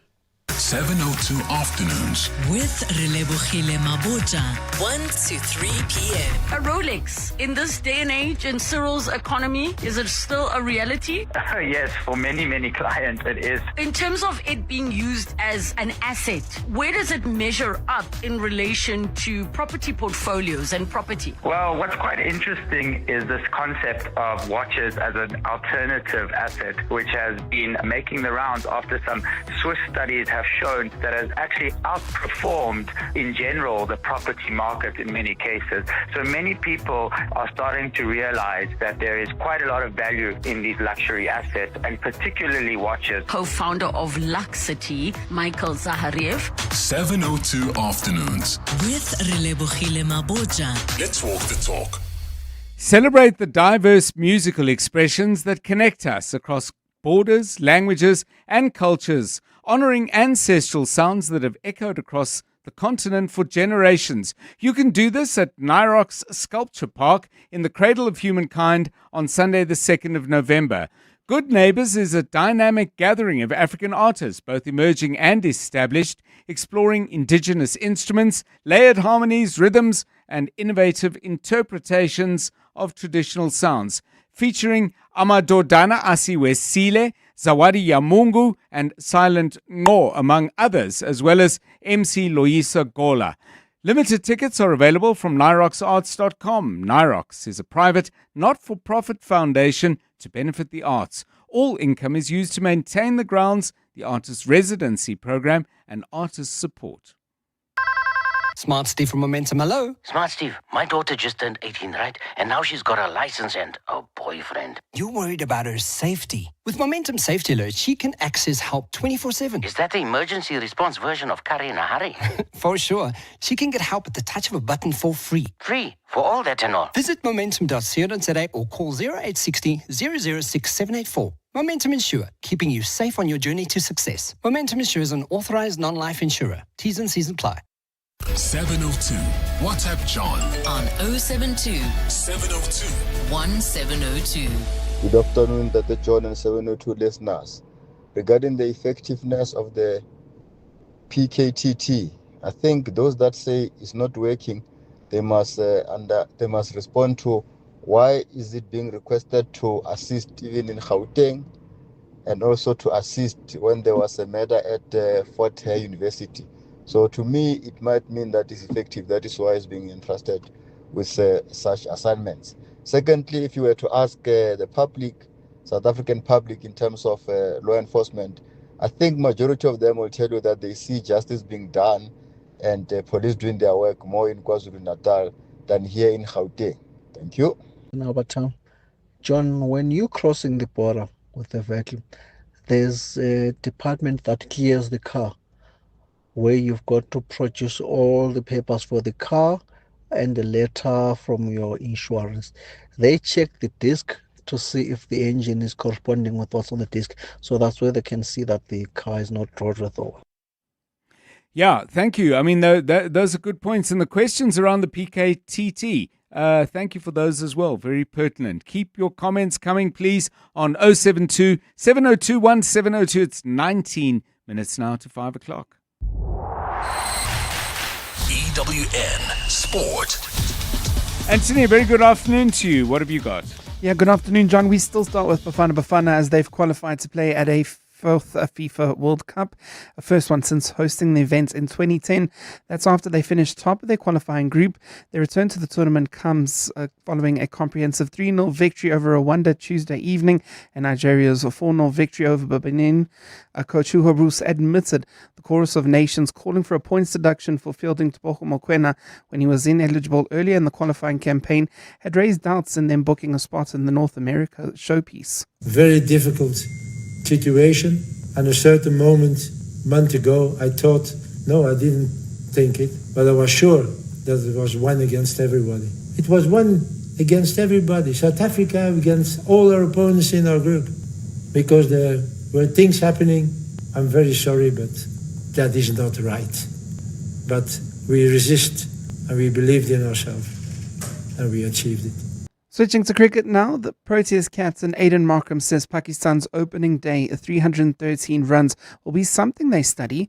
South Africans suffered a 93-run loss in their first test this morning after a second batting collapse in the match against Pakistan. Yeah, I mean, you can always look back and reflect, and there'll always be areas that you would have liked to improve on or be better at. I think first and foremost, you give credit to the two partnerships in that first innings. That was really good between Shane and Imam, and then between Rizwan and Salman. We thought we bowled well, we thought we had good plans, but they played the sweep shots and stuff like that really well and made it quite tough to set fields that can limit scoring.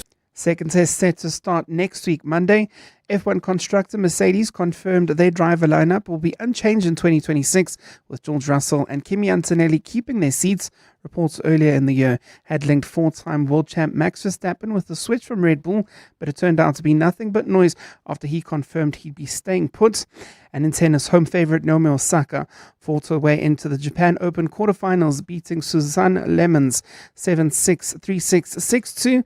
We also saw Katie Bolter dumped out 6-3, 6-1 by Sorona Christie, while Casper Ruud against Marin Cilic will headline the Stockholm Open this evening.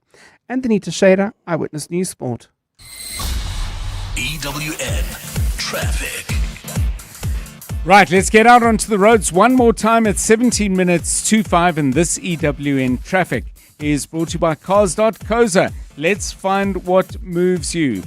Kelvin, N3, Roadworks, Karabo Chale. Yeah, and I'm afraid still causing about a 20-minute delay if you're heading towards Bedford View. That's the N3 southbound between the Bethlehem Change and London Road. Edenvale also traveling towards Bedford View, traffic heavily backed up. This is on the R24 westbound from Edenvale Road to the Kilulis Interchange. Sunwood Park traveling towards Bratban. Roadworks also slowing down traffic on the N17 eastbound from Rondebolt all the way to Carnival City. And in Hatfield, Pretoria, traffic remains sluggish on Jan Shoba between Justice Mohammed and Francis Pard. If you come across any other traffic issues, please WhatsApp us on 072 702 1702. There's more EWN on air, online, and on the EWN app. 8 out of 10 radio listeners suffer from CAR, or car advertising on repeat. Symptoms include fatigue, anxiety, and confusion. With so many car ads coming at you on your daily commute, buying or selling a car can feel overwhelming. But there is a cure. Cars.coza. Whatever car you want to buy or sell, cut through the and just go to Cars.coza and let's find what moves you. Cars.coza. Celebrate the legend and score like a rock star. It's time to win big with Springsteen, Deliver Me From Nowhere, and 702. He's the boss, the legend, the man whose music defined generations. And now his story comes alive on the big screen with Springsteen, Deliver Me From Nowhere, in cinemas from 24 October. Right now, 702 is giving you the chance to win big. We are celebrating the icon with something we call Two Truths and a Lie. We're going to give our next caller 3 facts about Bruce Springsteen. One of them is not really a fact. In fact, it's not true at all. Hence the word lie. So, if you want to play, WhatsApp the keyword Springsteen ZA to 072 702 1702, and we could be calling you to play. Spot the line, you could win 2,000 Rand cash, exclusive tickets to our pre-screening of what's going to be a spectacular movie, and a chance to score a collector's vinyl package that every fan will envy. If you win, you go into the draw for that, only on 702. Experience Deliver Me From Nowhere, a powerful cinematic journey into Bruce Springsteen's raw and emotional search for authenticity, connection, and meaning. It's inspired by the creation of his iconic Nebraska album, and this film dives deep into the man behind the music, his struggles, his soul, and the sound that defined generations. Only in cinemas from 24 October, unless you get to come with us to the pre-screening, which is a possibility that is being held out to our next caller. Dumisani is on the line from Kempton Park. Dumisani, a very good afternoon to you. Afternoon, Dada John. How are you? Doing well, thanks, and you? I'm great, thank you. Favorite Bruce Springsteen song? Have you got one? Yes, Dancing in the Dark. Dancing in the Dark, fabulous. You said it probably Dancing in the Dark. I'm quite sure Bruce Springsteen has never said Dancing in the Dark.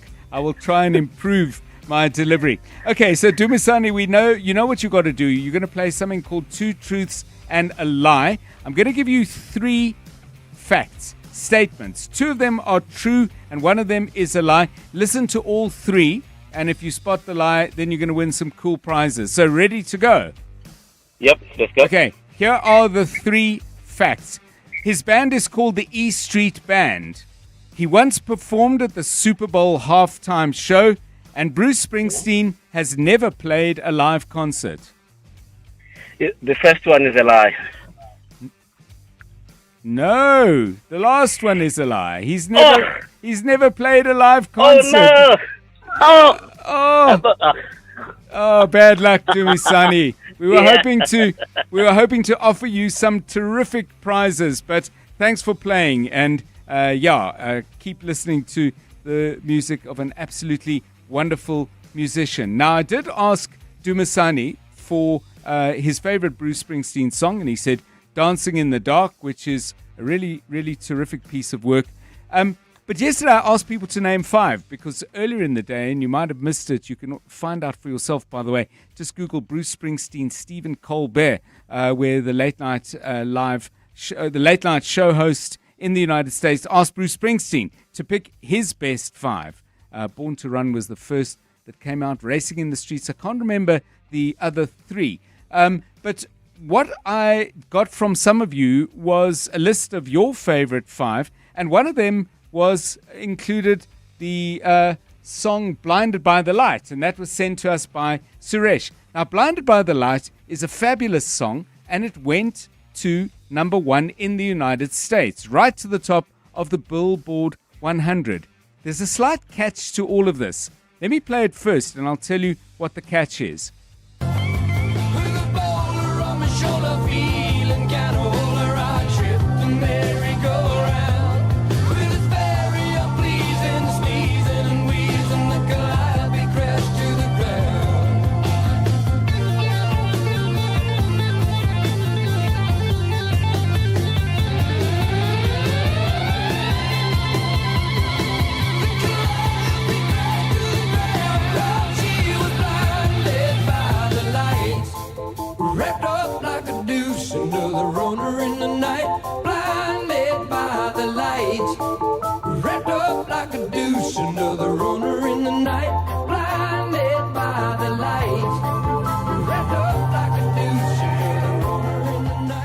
Now, here's the complication. Bruce Springsteen released Blinded by the Light in 1973. It was his very first album, Greetings from Asbury Park, NJ.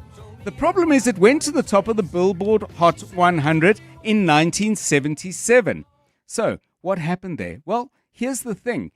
Bruce Springsteen's version of Blinded by the Light is not what you heard there, and it was not his version that went to number 1. Now, I've got a question for you. That version of Blinded by the Light was actually recorded by a Johannesburg boy. And I want to know if anybody knows who that was. Give me a call if you do, or drop me a WhatsApp voice note.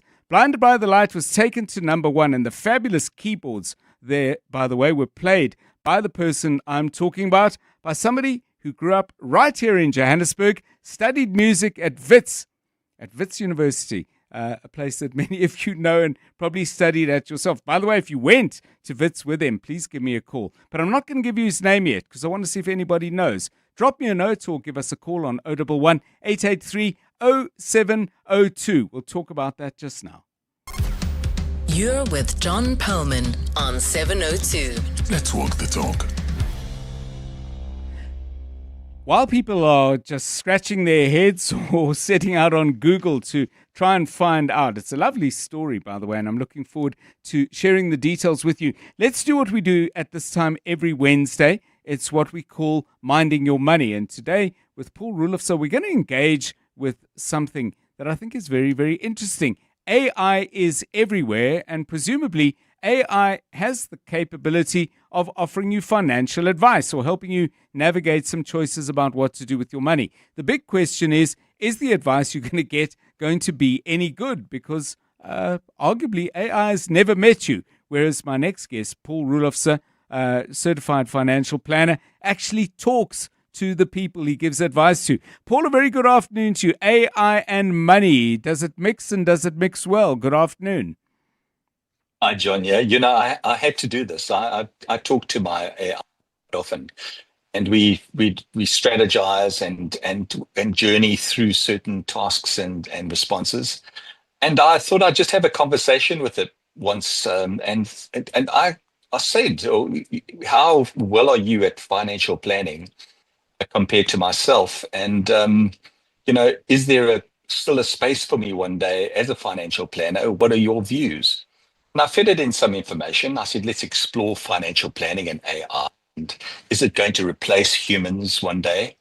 And it quite politely said to me, well, at the moment, I can do all the graft, you know, the collection of data, yes, the scenario planning and whatever else we get up to as financial planners. And it can do that to the nth degree with some tremendous accuracy. But it said, but at this stage, I don't think I can take you on just yet.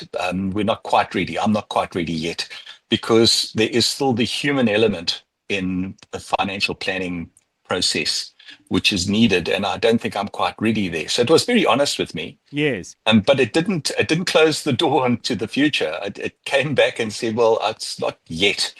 It may very well get there one day. And I kind of got very intrigued by that. And I thought that's why we should talk about it at the moment. I think there are many careers and jobs as we know them that AI is simply going to either make obsolete or at least limit and change direction of. And financial planning is at the forefront. You know, it is a very important thing that we all do and we need. But AI is very integral in it, and it's not surrendering. It's saying, well, at the moment, I don't think I can take up that space of human contact and things.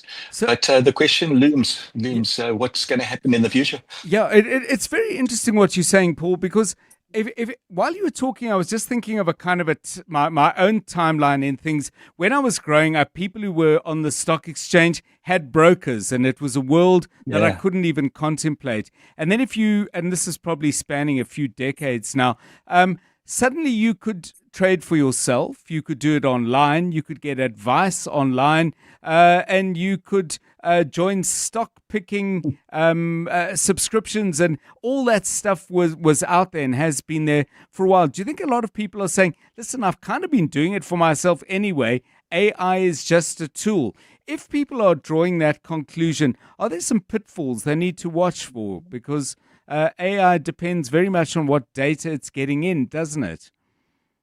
Well, it does. You know, when you come to the trading platforms, John, you know, it's pretty clinical, isn't it? I mean, you do your research, you work out your formulas, you work out all the research points to either buy, hold, or sell. Yes. And AI is doing that in the background at lightning speed. You know, quite often traders like yourself and myself, you know, we do it as a part-time story. You know, when we get to it.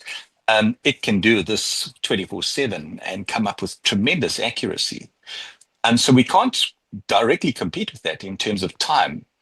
And right now, I just think that stockbroking, as we used to know, the reference point that you're pointing to, is definitely outdated. AI is driving a lot of the movements on the markets at the moment. And the key decisions are buy, sell, or hold. And they take the emotion out of it, which is always going to be to the detriment of a trader. A trader does get into the emotion, and that emotion quite often gets you in the wrong space. And AI doesn't have that emotion, and I think that's a plus for it. But at the same time, it can also get the direction wrong because, it doesn't see the black swans. It doesn't see the unexpected.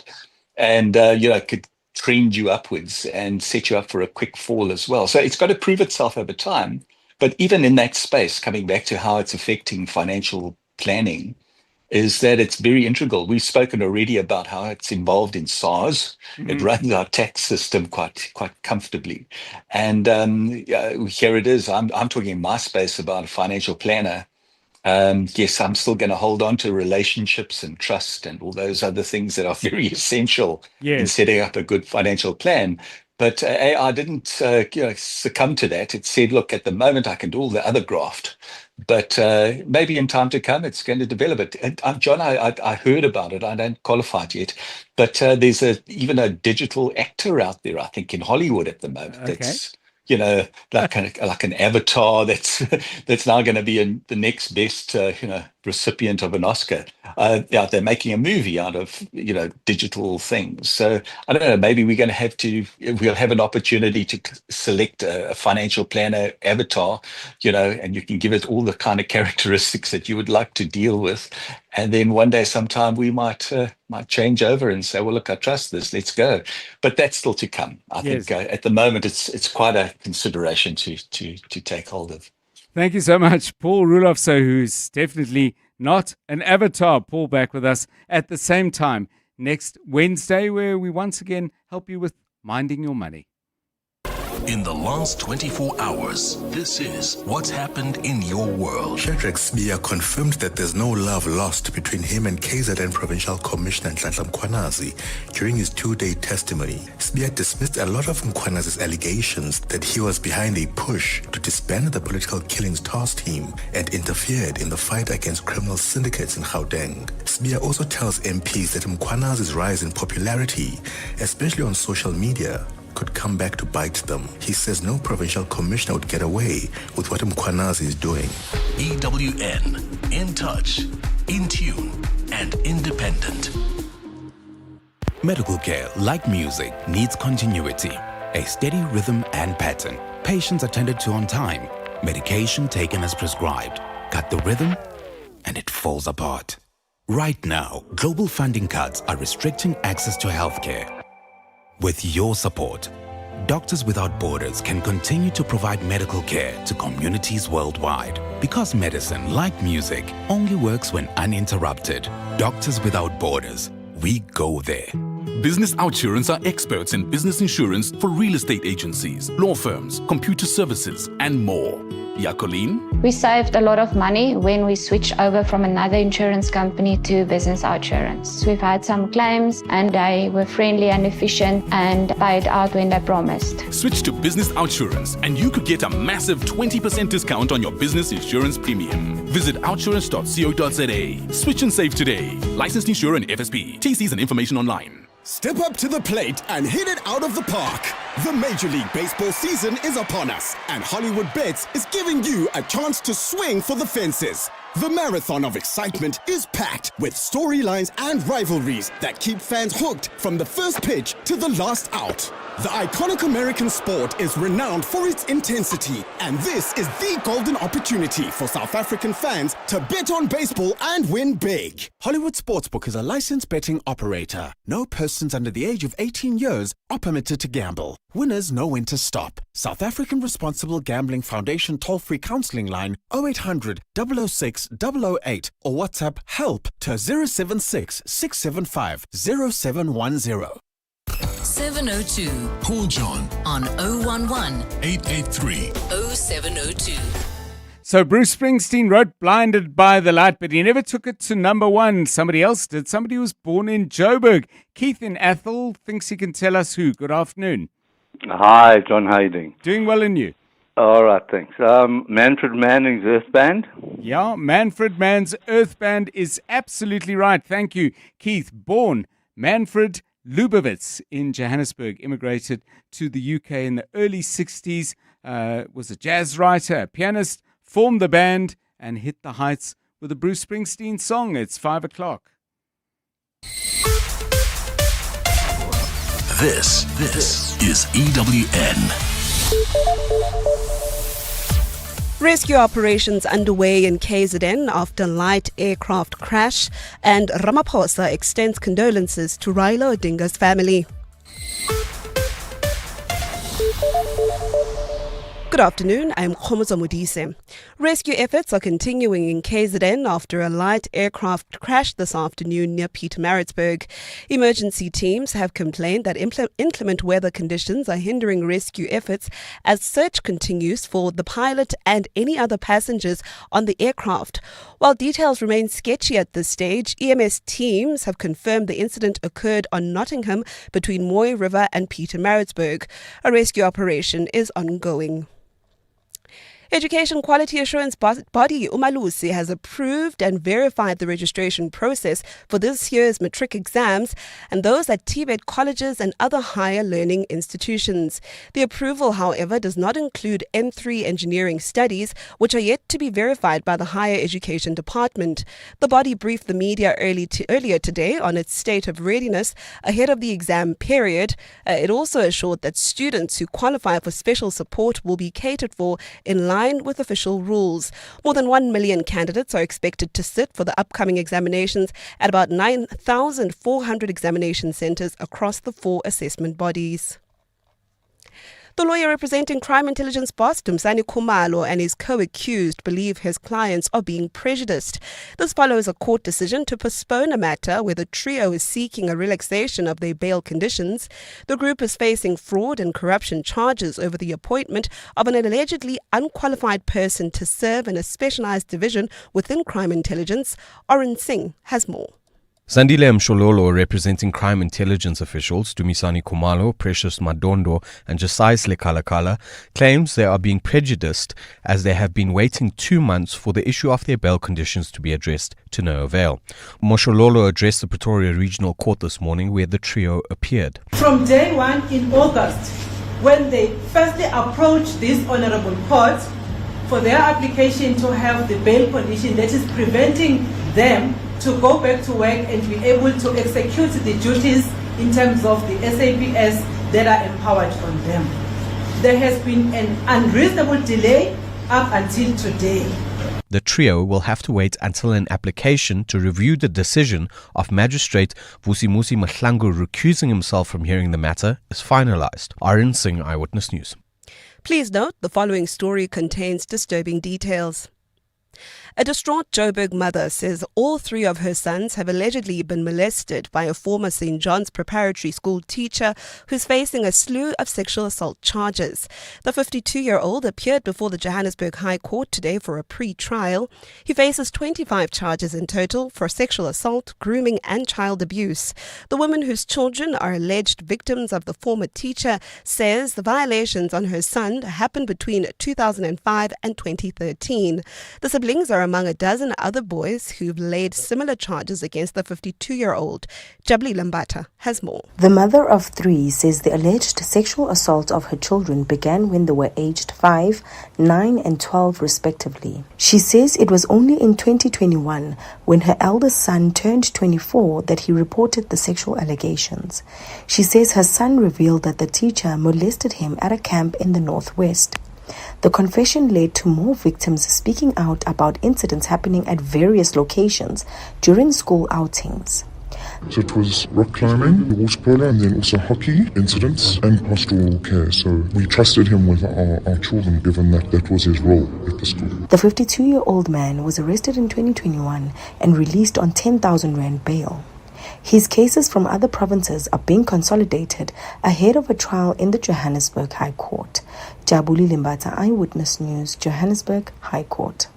And President Cyril Ramaphosa has extended his condolences to the people of Kenya following the passing of former Prime Minister Raila Odinga. Odinga died this morning in India where he was receiving medical treatment. He was 80. Odinga had served as Kenya's Prime Minister from 2008 to 2013. Ramaphosa says his thoughts and prayers are with Odinga's family, friends and associates. His spokesperson, Vincent Magwenya. The nation of Kenya and our continent have lost a patriotic and a selfless leader whom President Ramaphosa knew and worked with as a friend and a brother. Raila Odinga was committed to the development of his own nation as well as its prosperity and the silencing of the guns on our continent. Gold is trading at $4,182.95 an ounce. The rand's at 17.35 to the dollar, 23.13 to the pound, and 20.12 to the euro. Brent crude oil is $62.39 a barrel. In Calvin, Alex area, roadwork still causing about a 30-minute delay. This is on the N3 southbound between the Butler Interchange and London Road. If you are in the Sunwood Park, Boksburg area traveling towards Brakpan, also slow-moving traffic. N17 eastbound between Rondebolt and Carnival City due to roadworks. Traveling through Newlands, heading towards Centurion, that's in Pretoria. There's bumper-to-bumper traffic. N1 southbound between Linwood Road and the R21 Flying Saucer Interchange. A partly cloudy in store for Gauteng with isolated afternoon thundershowers expected. The temperatures will peak at 32 and 34 degrees. The top story in EWN this hour. Rescue efforts are continuing in KZN after a light aircraft crashed this afternoon near Pietermaritzburg. EWN, in touch, in tune, and independent. For the latest, visit ewn.co.za or download the EWN app. 702. Drive home with John Perlman. John Perlman, 3 to 6 p.m. On 92.7 and 106 FM. Let's walk the talk. 702 Drive at 7 minutes past 5. I was struck listening to that report right at the top of Khumotso Modise's news bulletin. Matric exams, what are they, 9 days away? I think they start on 21st, something like that. Anyway, it's close. It's very, very close. And I realized, looking back on my own life, but also from conversations I've had with friends and acquaintances that I know who have teenage children, that matric can become like a whole family project, like a collective thing where everybody's involved and please can you make me a cup of or whatever. You know, it's a business. So I'm just wondering, I mean, are you guys out in the thick of it already? Maybe you're listening and you're writing matric. Maybe you're listening and you have a family member or somebody that's close to you who is writing matric. Tell us how it's going. Are you ready? Are you wishing it would come soon but not too soon? And if you had to compare writing matric yourself with supporting somebody who's writing it now that you're older and they've still got to get over this particular hurdle, which is worse? There's a lot to talk about, and we'll find different ways of giving you a chance to vent your matric spleen if indeed you need to. But yeah, give us a call. I'd love to hear from you about that. Lots coming up on the show over the next half an hour or so. Bafana are going to the World Cup. Were you thinking, well, maybe I'll go along myself? Well, there's a lot of unhappiness. I think let's just use that simple word about the state of the ticketing arrangements. And there are many, many issues involved. Price is one thing, but also the pricing system, which allows for a couple of things that could see prices spike well beyond their face value. Some discontent out there, and some people are channeling that through supporters organizations. It's not really a strong feature of our South African football culture. We, yes, have supporters clubs, but I'm not sure they always battle for the rights of fans in the way that organizations like the Football Supporters Association, formed in the mid-1980s in the United Kingdom, has been doing. We'll be talking to Michael Brunskill, who's head of communications at the FSA, as they're better known, and they've got some strong views about ticketing, and they are taking their campaign to their own National Football Association, saying, hey, you guys have got to bat for it. No, it's football. You got to fight for us and support us. Looking forward to talking about that. And then a little bit later, very interesting study done by Standard Bank. They have done their inaugural look at the informal economy. Some of the numbers they're coming out with are very, very interesting indeed. We're going to talk about that a little bit later. It's 10 past 5. 702. WhatsApp John on 072 702 1702. Good afternoon, Uncle John. Well, whether we like it or not, General Mkhwanazi was able to do things that many could never have done it, to come out against the drug cartels, the compromise, police officers, prosecutors, and even some member of judiciary. By so doing, I think as a nation we need to rally behind him, because he has exposed the rod. Instead of criticizing him or trying to attack him, as a nation we should work with him to correct the rot that is happening in this country. Join Pretoria. Hi, John. What about all these people that are trading, these young kids in KwaZulu-Natal that come out of Stellenbosch that are millionaires already? They trading online? Yeah, I'm not sure I understand the point being made in the final question. I don't think anything was being said by Paul Roelofse that people shouldn't trade online. Quite the contrary. I think the question we were exploring was the extent to which you use AI as a way of either sharpening your trading focus or making decisions about your own personal household and its finances. Yeah, people trade online. People like me trade online, not perhaps with the success of some others you were referring to. 5:12 to that FIFA ticket price conversation in a moment. But first, some of you are battling the traffic a little bit. Let's see if we can help. EWN Traffic. Eyewitness Traffic is brought to you by Outsurance. SMS the word out to 45142 now. You could save on car insurance. If you don't, ask them for 500 Rand. What's happening now? We're shifting our focus. The N3 is still difficult to understand, but Pretoria is also giving us some grief. Yeah, there's an accident scene in the Erasmus Kloof area. That's the N1 southbound before the R21 Flying Saucer interchange. This is causing more than a 30-minute delay all the way from Linwood Road. There's also delays in the opposite direction. That's the N1 northbound between John Foster and Rigel Avenue. Hetfield, traffic remains sluggish. This is on Jan Shoba between Justice Mohammed and Francis Bard. Kelvin, Alex area, if you're heading towards Bedford View, roadworks causing about a 30-minute delay on the N3 southbound between the Butlu interchange and London Road. Still in Edenvale, heading towards Bedford View. Traffic also heavily backed up, R24 westbound.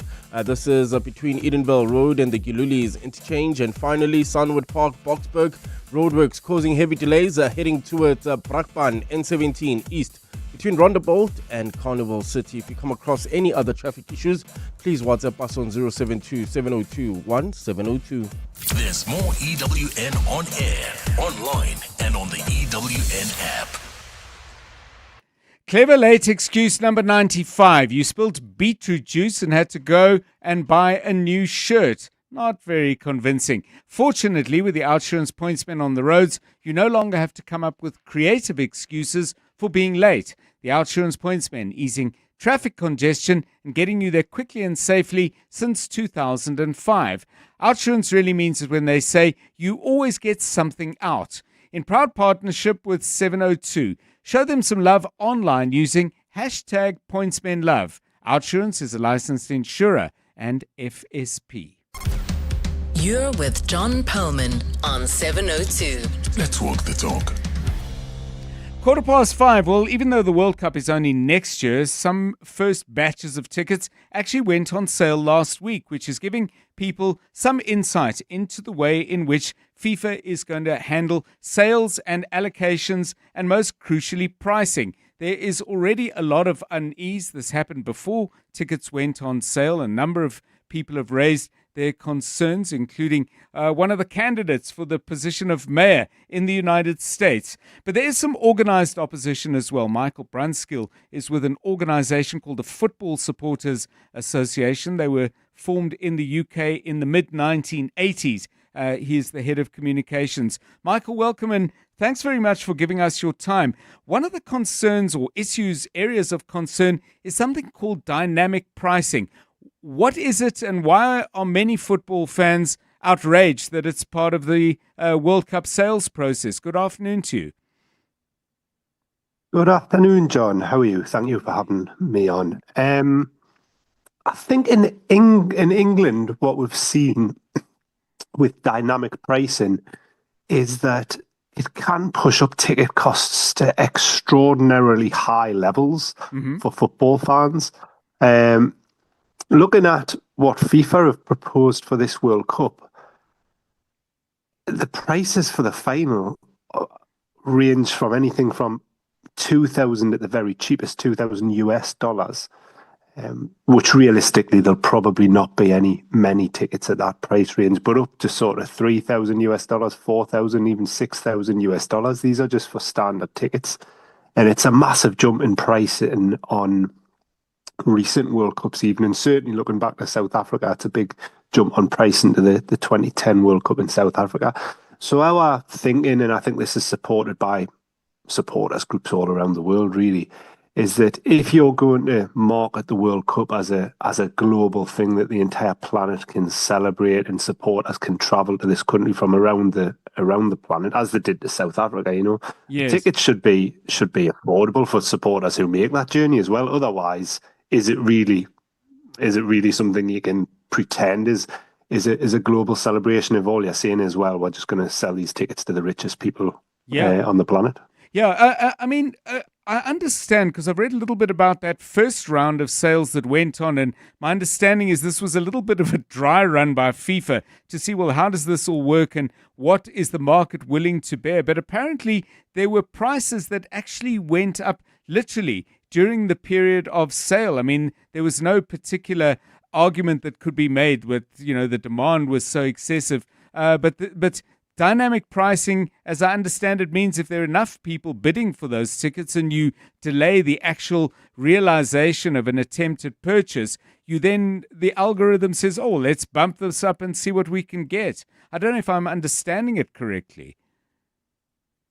No, I think you are. And I think FIFA sometimes seems to... It's not always clear what's going on. It's maybe not in their interest either to make it totally clear what's going on with the pricing, because they want to sort of encourage people to pay these high prices, don't they? So I think you're entirely right. And I mean, I was talking initially about the World Cup final, and obviously that's such a high-profile event. Ticket prices are going to be a bit more expensive for that. But even for the group games and the round of 16 games, they've went up sort of 4 to 5 times the price of what they were in Qatar. Certainly, I think 6 or 7 times maybe the price of what they were in South Africa, And I mean, America's, there's 250 million people or so live in America. It's a very wealthy nation. I'm sure they can pack out a stadium of 80,000 with multimillionaires who are happy to pay 6,000 for a ticket. But is that really going to help the atmosphere? Is that really a global celebration of football if it's just the richest people sat in a stadium politely clapping? Yeah, I don't think that's what the World Cup's about. We saw in South Africa the amazing atmosphere that home fans brought, and that should be the same in every World Cup. Each World Cup should have its own sort of vibe to it, which is brought by the match going and people who can afford to go from that country. And I just think you price those people out, don't you? And that's before you even get on to people who, I mean, congratulations to South Africa qualifying for the World Cup yesterday. And I believe, so that's and England, and that's before you even start thinking about the cost of getting across the Atlantic Ocean for fans from Africa or Europe or whatever. So it's just an outrageous pricing scheme by FIFA, isn't it? And I think they really need to think about not just money, but people who love the game around the world. For the Football Supporters Association, long history now. You've been in existence since the mid 1980s. You and others will engage with your football association. What will you ask them to do on your behalf or on the behalf of fans? Firstly, and secondly, and realistically, what do you think the FA, powerful as the English game may be, can actually do in the face of FIFA? Some people would argue simply being FIFA. That's a good question and a good point. I think there's 2 different levels of the sales. There's the sales that FIFA will put out themselves, directly to the wider public. And it's probably difficult for any FA to really influence that a lot, although if they all stood together, they probably could. But that's a difficult one. But each FA, South African FA, the English FA and so on, will be allocated tickets by FIFA for their own membership base. So in England, there's what's called the England Supporters Travel Club, and I presume there's some type of equivalent in South Africa as well for people who are members of of that sort of association. And the FA should really be working on behalf of its members, England fans, to make sure that FIFA release tickets at the most affordable range to those members, if that makes sense, because there's a big differential in terms of the Category 1 ticket prices, which for example, a Category 1 ticket in a group game is $575, whereas a Category 4 ticket in a group game is $100. So as far as we're concerned, those group matches, England fans should be getting tickets in the lower categories. You know, that there should be lots of Category 3 and 4 tickets on offer to England fans, and also, or South African fans, or whoever it may be. But also those fans as well, we feel, should be behind the goal to really help drive the atmosphere, to drive the vibrancy of the event.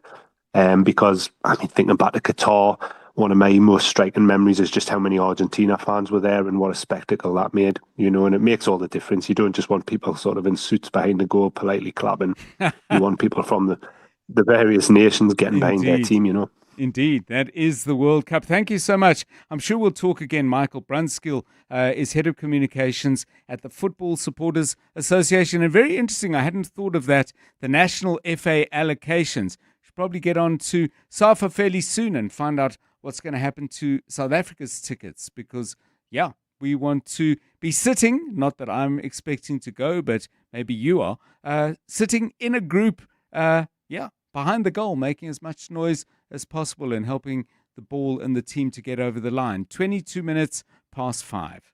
Drive home with John Perlman on 702. Let's walk the talk.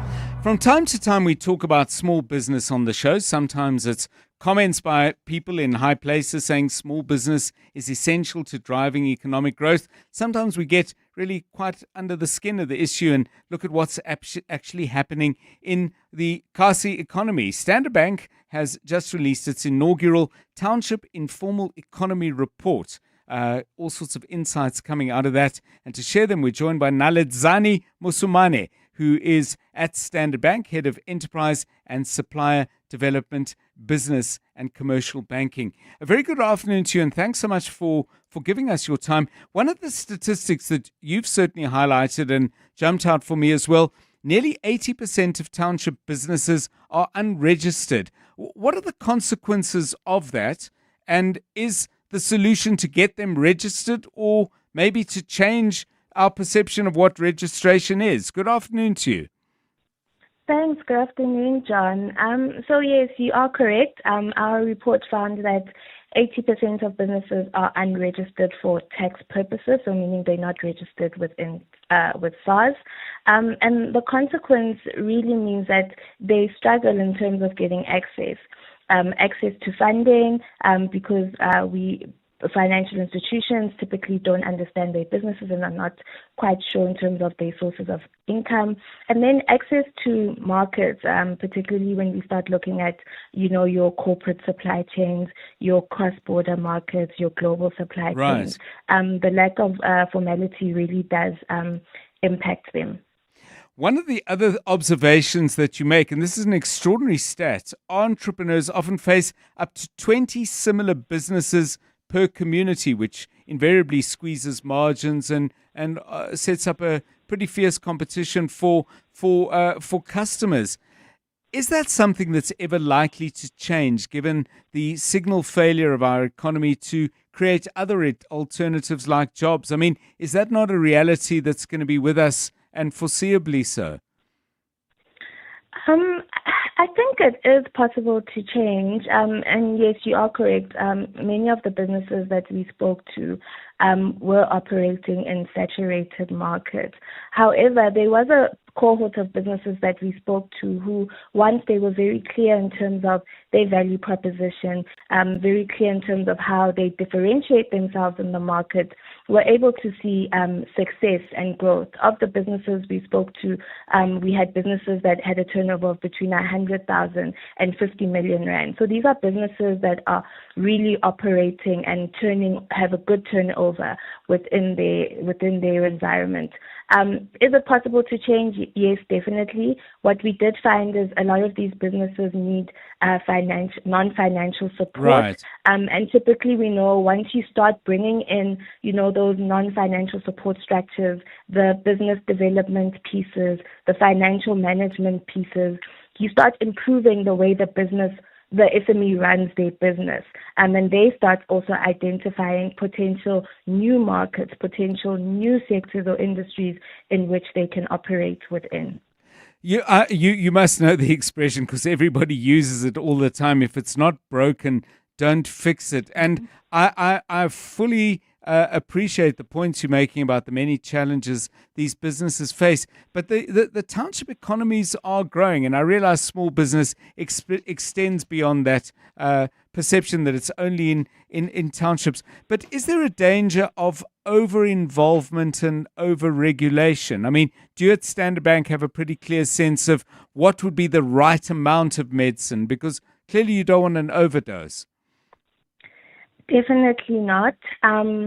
This economy is really a dynamic economy, and it's a creator of jobs.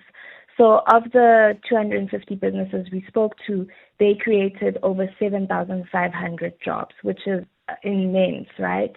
And what we think needs to be done is to really walk the journey with these SMEs, create tailored financial support for these SMEs, tailored business development support for these SMEs. It's a market that's operating, I call it a bit of an unseen market when we start talking about this township informal economy, and we need to move to their beat and adapt to the way they're doing things. Even when we launched the report yesterday, we had an SME thesis who runs 4 outlets in the township, and he kept on saying, normal businesses or don't understand how we operate within the township. Government doesn't understand. Financial institutions don't understand. They're trying to retrofit us into pockets that we don't really fit in. So I think we need to walk the journey with them. Right. We need to understand how they operate, and then we need to move the way they move so that we can solution appropriately for their needs. Thank you so much. Much to talk about. I'm sure we'll come back to it. Naledzani Musumani, Standard Bank, Head of Enterprise and Supplier Development. 28 minutes past 5. EWN Business. Stephen Critters, cheapest ticket for the World Cup final at New Jersey's MetLife Stadium holds 82,500. This is before dynamic pricing and resale value. FIFA has now changed the rules. You can do resales and you don't have to stick to face value. Cheapest price on today's exchange rate, 35,200 Rand. That's just the seat, by the way. It does not come with binoculars. And the visa and scrubbing your social media feed and all of those things first. The World Cup? Well, you got time. 2026. What's happening today on the markets? Oh, I think what you would have needed to do is buy a few ounces of gold, John, because going past $4,200 an ounce for the first time, slipping back a little bit now. The JSE Ore share up 0.68% at 111,635 points. Financials up 0.2%, industrials up 1.2%, and resources up 0.63% on the day. Now, gold is very high. Some of the gold shares are up. Harmony is one of them. They're up nearly 4.5%, but not all of them, John. I think simply because gold shares have become quite expensive over the last little while, and there's sort of nowhere else to go. I think people are also looking for platinum as well because they see more room for growth in valuation there. MTN, perhaps the story of the day, they're up 8%. There's no corporate news from MTN. Would seem perhaps that this is really about the Nigerian economy in the sense that it's in a better shape, and that will help MTN in the longer term.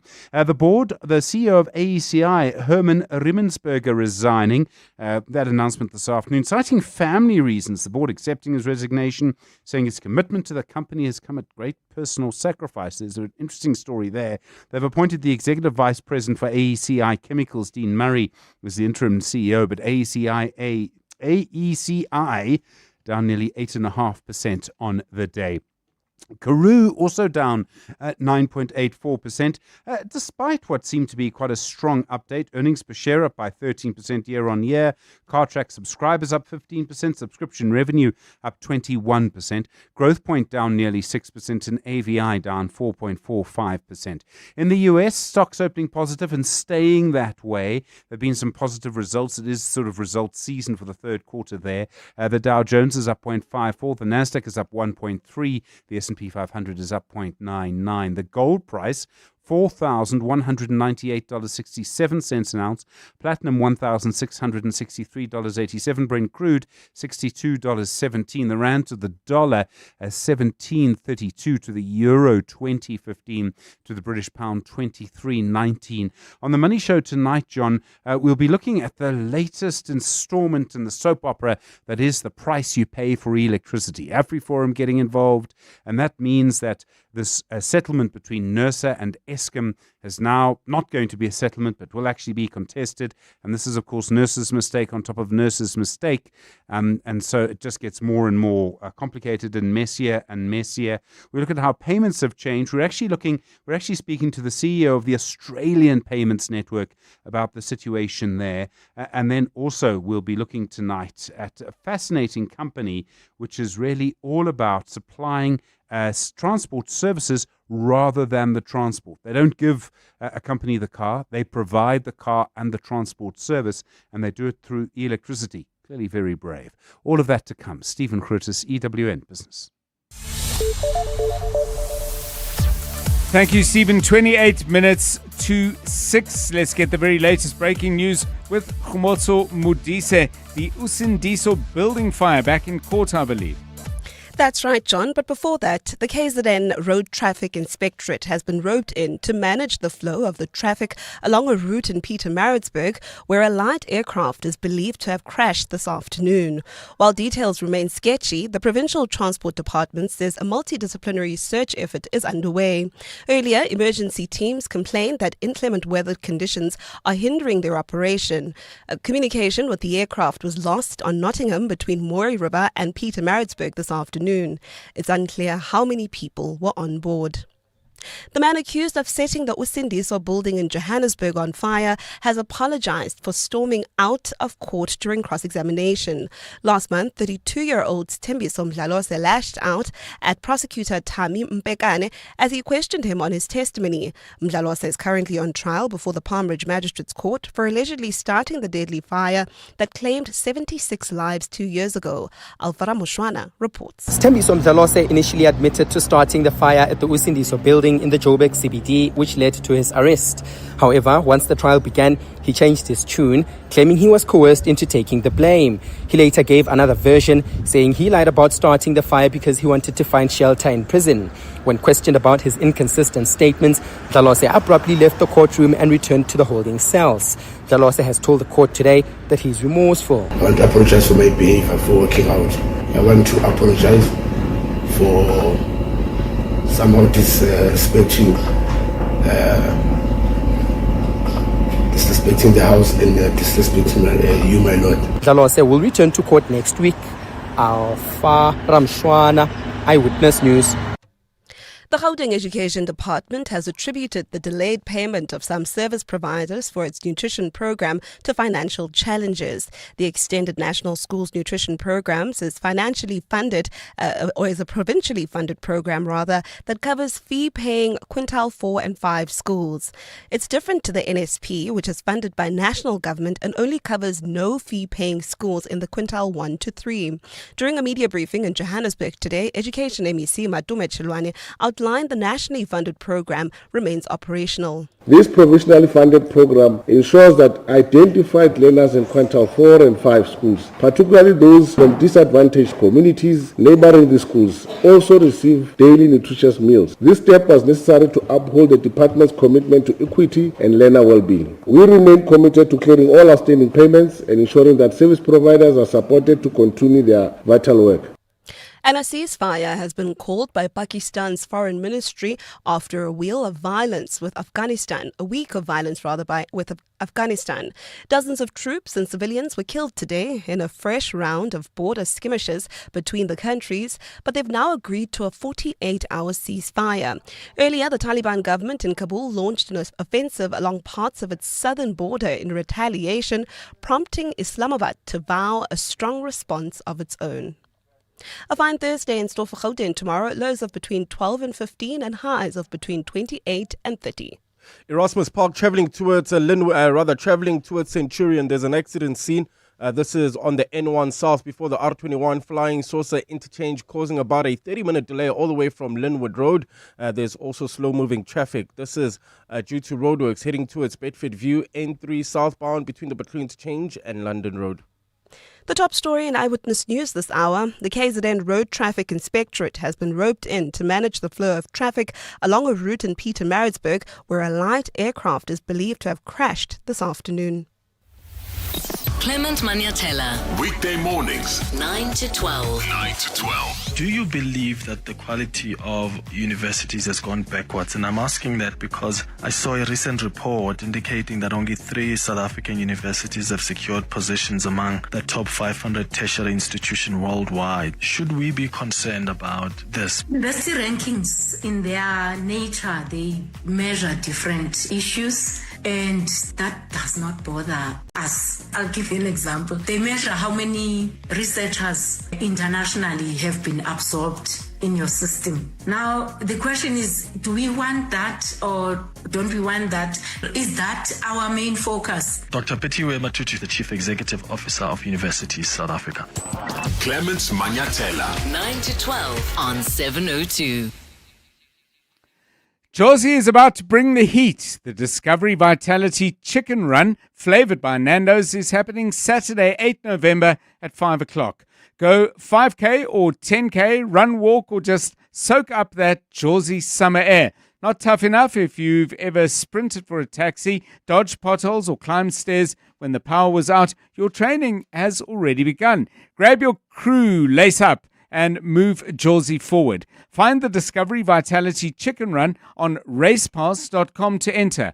The Discovery Vitality Chicken Run, flavoured by Nando's. It's a run for everyone. You could spend 10 minutes waiting for that video to download. Or get a 10-minute quote from Outsurance that could save you thousands on your car insurance. SMS out to 45142. Like 57-year-old Andy, who now pays only 1,083 Rand a month for his 2024 Ford Ranger. With Outsurance Comprehensive, you get 24/7 roadside assistance in case you break down, run out of petrol, lock your keys in the car, and more. Get used to getting more out. SMS out to 45142.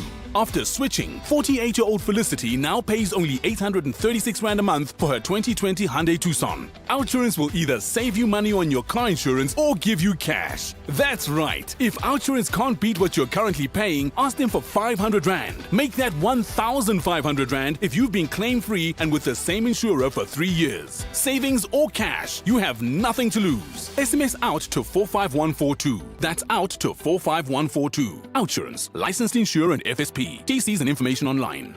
Limits apply. Join us for the Clash of the Titans at the Inando Polo Club on the 19th of October, where Africa unites through polo. Proudly brought to you by Titan Law in association with Polo South Africa. Don't miss out. Book your spot on Howler. 702 and corporates that care with Investec are talking about Investec's flagship education initiative, ProMaths, in partnership with Kutlwanong Maths, Science and Technology Center. Started 20 years ago in Dobsonville on a pilot program with 105 pupils. Fast forward to 2025, 28,000 learners have been through the program, and we believe that the impact that this has had has been something beyond numbers, something beyond science. It's about people, purpose and hope. And I think the ability to partner with Kutlwanong to look at how you could build something that could be replicated. So starting with one school in Dobson 20 years ago, now having 19 of these centres operating across South Africa, 10 which are sponsored by Investec and 9 by other sponsors. Visit mywalk.org.za to learn more. Investec, out of the ordinary. On 702, let's walk the talk. EWN Sport. Anthony Teixeira, a very good afternoon to you. The last bulletin of our particular show, although we're going to be on a little bit later with Stephen Curtis. But you are still very much with the Bafana triumph in mind. Yeah, good afternoon, John. We are indeed, as Bafana are set to be one of the 9 nations to represent Africa at the 2026 World Cup after they finished top of their qualifying group. In the interim, South Africa will be switching attention to AFCON, which gets underway in December, having finished third, and now waking up to the team's potential. When we went 2 years ago to AFCON, there were many people who were asking themselves what are they going to do in AFCON. But we did it. And I think there were opponents also there in AFCON that thought the same thing. Wow, South Africa, wow. This will not be the case anymore now. It will be from the first game an opponent who will be 150% motivated because they want to beat South Africa.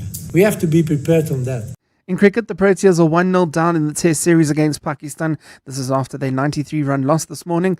Conditions became hard to assess for the batters, with the game eventually seeing them all out. However, captain Aiden Markham dismissed the notion that the toss was the difference maker. Suppose you never look back thinking the toss was the difference, and it didn't feel like that in this game either.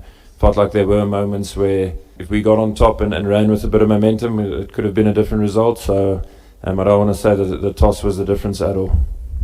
Finally, the rain has subsided at the Women's Cricket World Cup, where in a shortened match, the English scored 133 for 9. Pakistan have now been revised targets of 113 to chase in their 31 overs.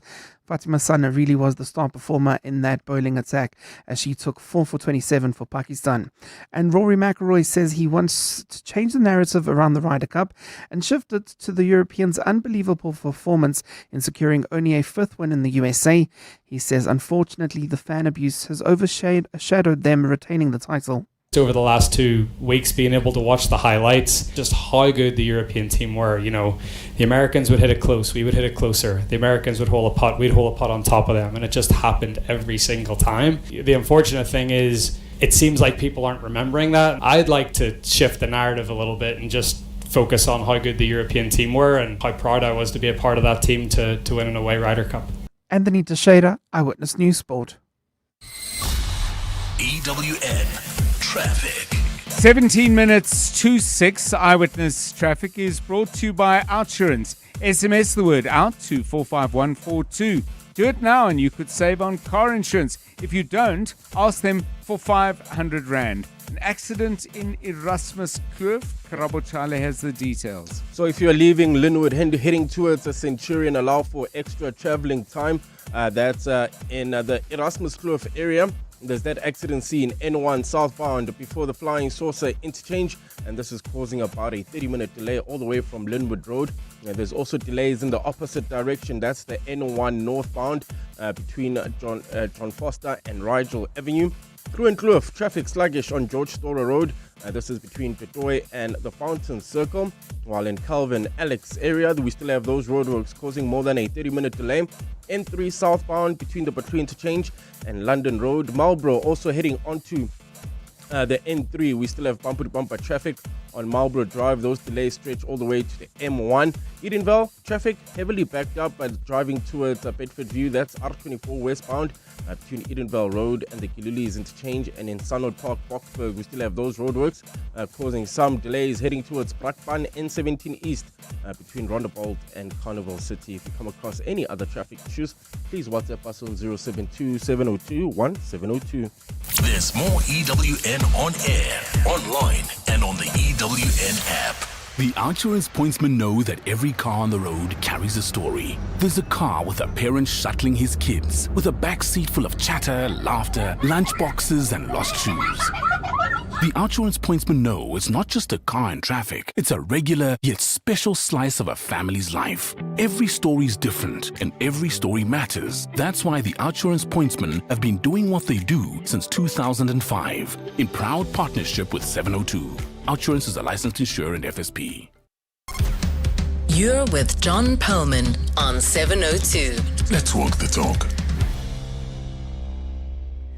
702 Drive. If you missed anything that we did on the show, always remember you can go to primemediaplus.com and pick up on some of the interviews we did. We had a fascinating conversation with News 24's Karen Morn, legal journalist, who's been watching very closely both the Madlanga Commission of Inquiry and also the ad hoc committee down in Parliament, all of them triggered by the same thing, the allegations and comments made by Lieutenant General Nhlanhla Mkhwanazi way back in July. Not so way back July, but so much has happened since then. But Karen has some interesting insights. You may want to pick that up on primemediaplus.com. It's 14 minutes now to 6. You're with John Perlman on 702. Time for some music. We always pick a theme and then we try and share some music that we either find interesting or very occasionally music that we really can't stand. But we want to trigger some reaction from you, and we look forward to you phoning in or dropping us a note on 072 702 1702 with your response to our musical theme, which is, Jonathan Fairbairn, what's it all about today? So sometimes you listen to a song and it starts off great and you think, whoa, can't wait for this to get to the chorus. It's going to be a banger. And then the chorus comes and the chorus is a bit of a letdown, or it's a bit of a, yeah, okay, not too great.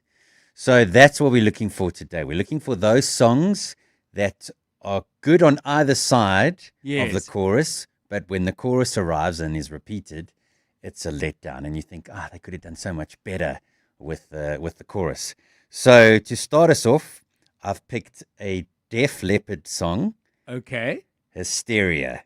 Now, it starts off nicely. I like the riff in the beginning, and it builds. And then, for me, personally, it gets to the chorus, and I think it's like, okay, Hysteria. It's a strange thing because, I mean, the chorus, is in many ways, isn't that what sells people a song and an artist, particularly if they're new, Yeah. you know? Yeah. So, I mean, I've never written a song, but anyone who has, I mean, isn't the chorus the thing you absolutely nail and get right? But okay, let's get it started. Yeah. Well, let's get it started then. Let's get it started in here, as somebody once said. Black Eyed Peas? Yeah, there we go. Yeah. But as you notice, I didn't really try. I just said it like I was the man doing the voice in a lift. But yeah, we're going to play Def Leppard and then tell us a song that has all the makings of something great, and then when you get to the chorus, it's a damn squib, it's disappointing, or maybe it's just, in your view, plain tuneless, badly done. So Def Leppard it is. Remind us of the song. Hysteria. Hysteria. Yeah. Okay, here we go. Hysteria, Def Leppard.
So there we go. Was there actually a chorus? Well, that's I mean, it's very similar to the rest of the song. Yeah, isn't it? there's no kind of climax where you can Yes. think, well, here the chorus builds and it hits Yes. you hard, you know, Yes, with like yes. maybe reverb on the voice or a sort of a what's the word I'm looking for? An increase in the volume of the music or the Well, drums that or makes whatever. you want to sing along. Yeah, You know? yeah. It's very Okay. So what makes a good chorus, and why was there a song that you've heard before the way you thought the chorus simply didn't work? Drop us a note with the song. Tell us what it is you want to say about the particular song. We'll see if we can dig the song out of our archives, out of our library here, and we will play that for you. 702 Drive, the number you get us is 072 702 1702. The chorus that simply didn't work, please. 702 Afternoons with Relebogile Maboja, 1 to 3 p.m. A Rolex in this day and age in Cyril's economy, is it still a reality? Yes, for many clients it is. In terms of it being used as an asset, where does it measure up in relation to property portfolios and property? Well, what's quite interesting is this concept of watches as an alternative asset, which has been making the rounds after some Swiss studies have shown that has actually outperformed in general the property market in many cases. So many people are starting to realize that there is quite a lot of value in these luxury assets, and particularly watches. Co-founder of Luxity, Michael Zahariev. 702 Afternoons with Relebogile Maboja. Let's walk the talk. The future of mobility is here, and it's powered by clean energy. Join business leaders, policymakers, and innovators at the NEV Summit 2025, taking place on 22 and 23 October. Together, we're driving Africa's green industrial revolution, building new industries, creating jobs, and positioning Gauteng as the hub of sustainable mobility. Visit evsummit2025.co.za to learn more. The NEV Summit 2025, driving Gauteng towards a green automotive economy. Calling all wedding planners and venues, restaurants, conference centers, and hotels. Do you need tables and chairs? Home in One has it all. Do you need cutlery, crockery, table linen, and restaurant equipment? Home in One has it all. Do you need tents, gazebos, or umbrellas? Home in One has it all. Affordable prices, the latest trends, with 2 branches in Pretoria and Johannesburg. Shop online at homein1.co.za, because we're your number one choice. Home in One has it all. Spar brings you super savings. Get 200 gram or 230 gram Nescafe Classic Coffee granules or Doi pack assorted for $129.99 with Spar Rewards, or 2 liters Spar Full Cream or low-fat ultra-pasteurized milk for $31.99. Save R5 with Spar Rewards. Price is valid 8 to 20 October 2025 while stocks last. T's and C's apply. In a world shaped by those who build, disrupt, and reimagine, there comes a gathering not just of minds, but of futures. The South African Future Trust Summit, in partnership with Standard Bank, is where top entrepreneurs, innovators, and change makers converge. It's where the future of enterprise is redefined. On 5 and 6 November, you could be there.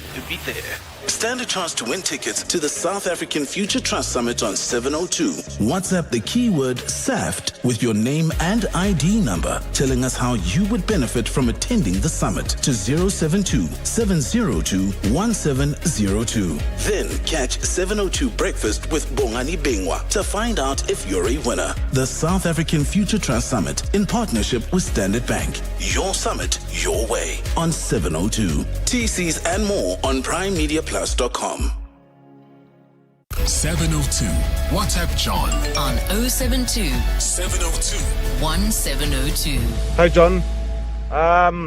Let me see. A song that has a disappointing chorus after a very good start. For me, I'd probably say the Cranberries, Zombie. Absolutely love that song. I don't know, man. I don't know. It's just when it gets to that zombie part, I don't know. It's a bit of a letdown. Tuto East Rand. Hi, John. The song that really does not have a chorus for me is Kingston Town from UB40. Everything just stays mellow. Aiden here from Boksburg.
If I had the whole world, I would give it away just to see the girls I play.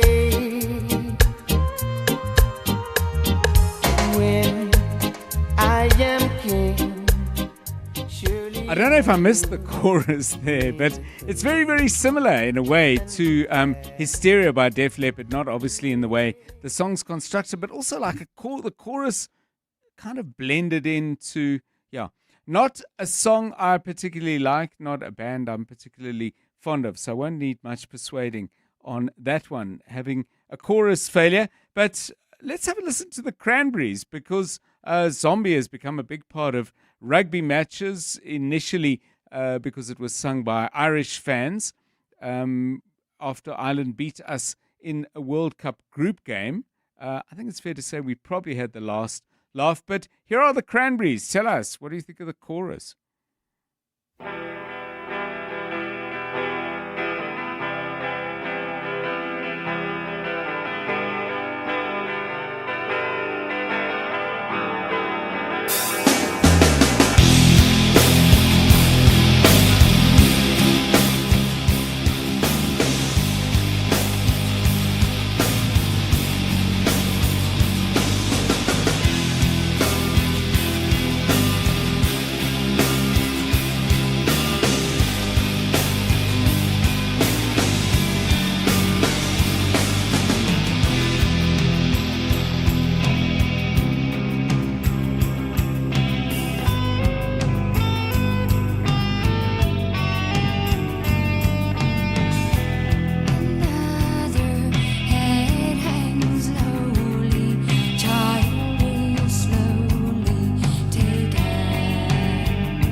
Yeah, is Rassie a Gaelic word for something? I'm not sure what that means. Anyway, yeah, it's wonderful the way a song started off being part of an absolute taunt of South African rugby players, and fair enough, hey? Ireland won the game. You get to do that when you win, and then, of course, in sport, you are never permanently on top, and songs get repurposed.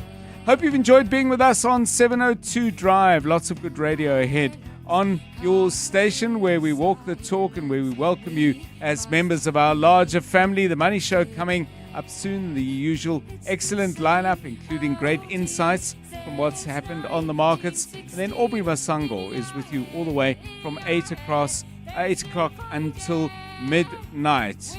I hope we are at least a little bit in your head in the very best possible way. From all of us at 702 Drive, good night. And now, The Money Show with Stephen Grootes, live on 92.7 and 106 FM. Streaming on the Prime Media Plus app and DSTV channel 856. The Money Show with Stephen Grootes is brought to you by ABSA CIB, proud sponsor of the ABSA Africa Financial Markets Index 2025. Good evening on your Money Show tonight. Eskom and nurses seem to be in a spin again, as that settlement to fix nurses' second mistake now looks to be in jeopardy. How payment systems have changed and where they'll go next. what Africa needs to do to grow its internal trade. The case against the Know Your Customer legislation. Is your boss wrong to push you to meet your year-end targets? And your shapeshifter tonight, the Electric CEO, Ndia Magadagela. All of that to come, but first, your very latest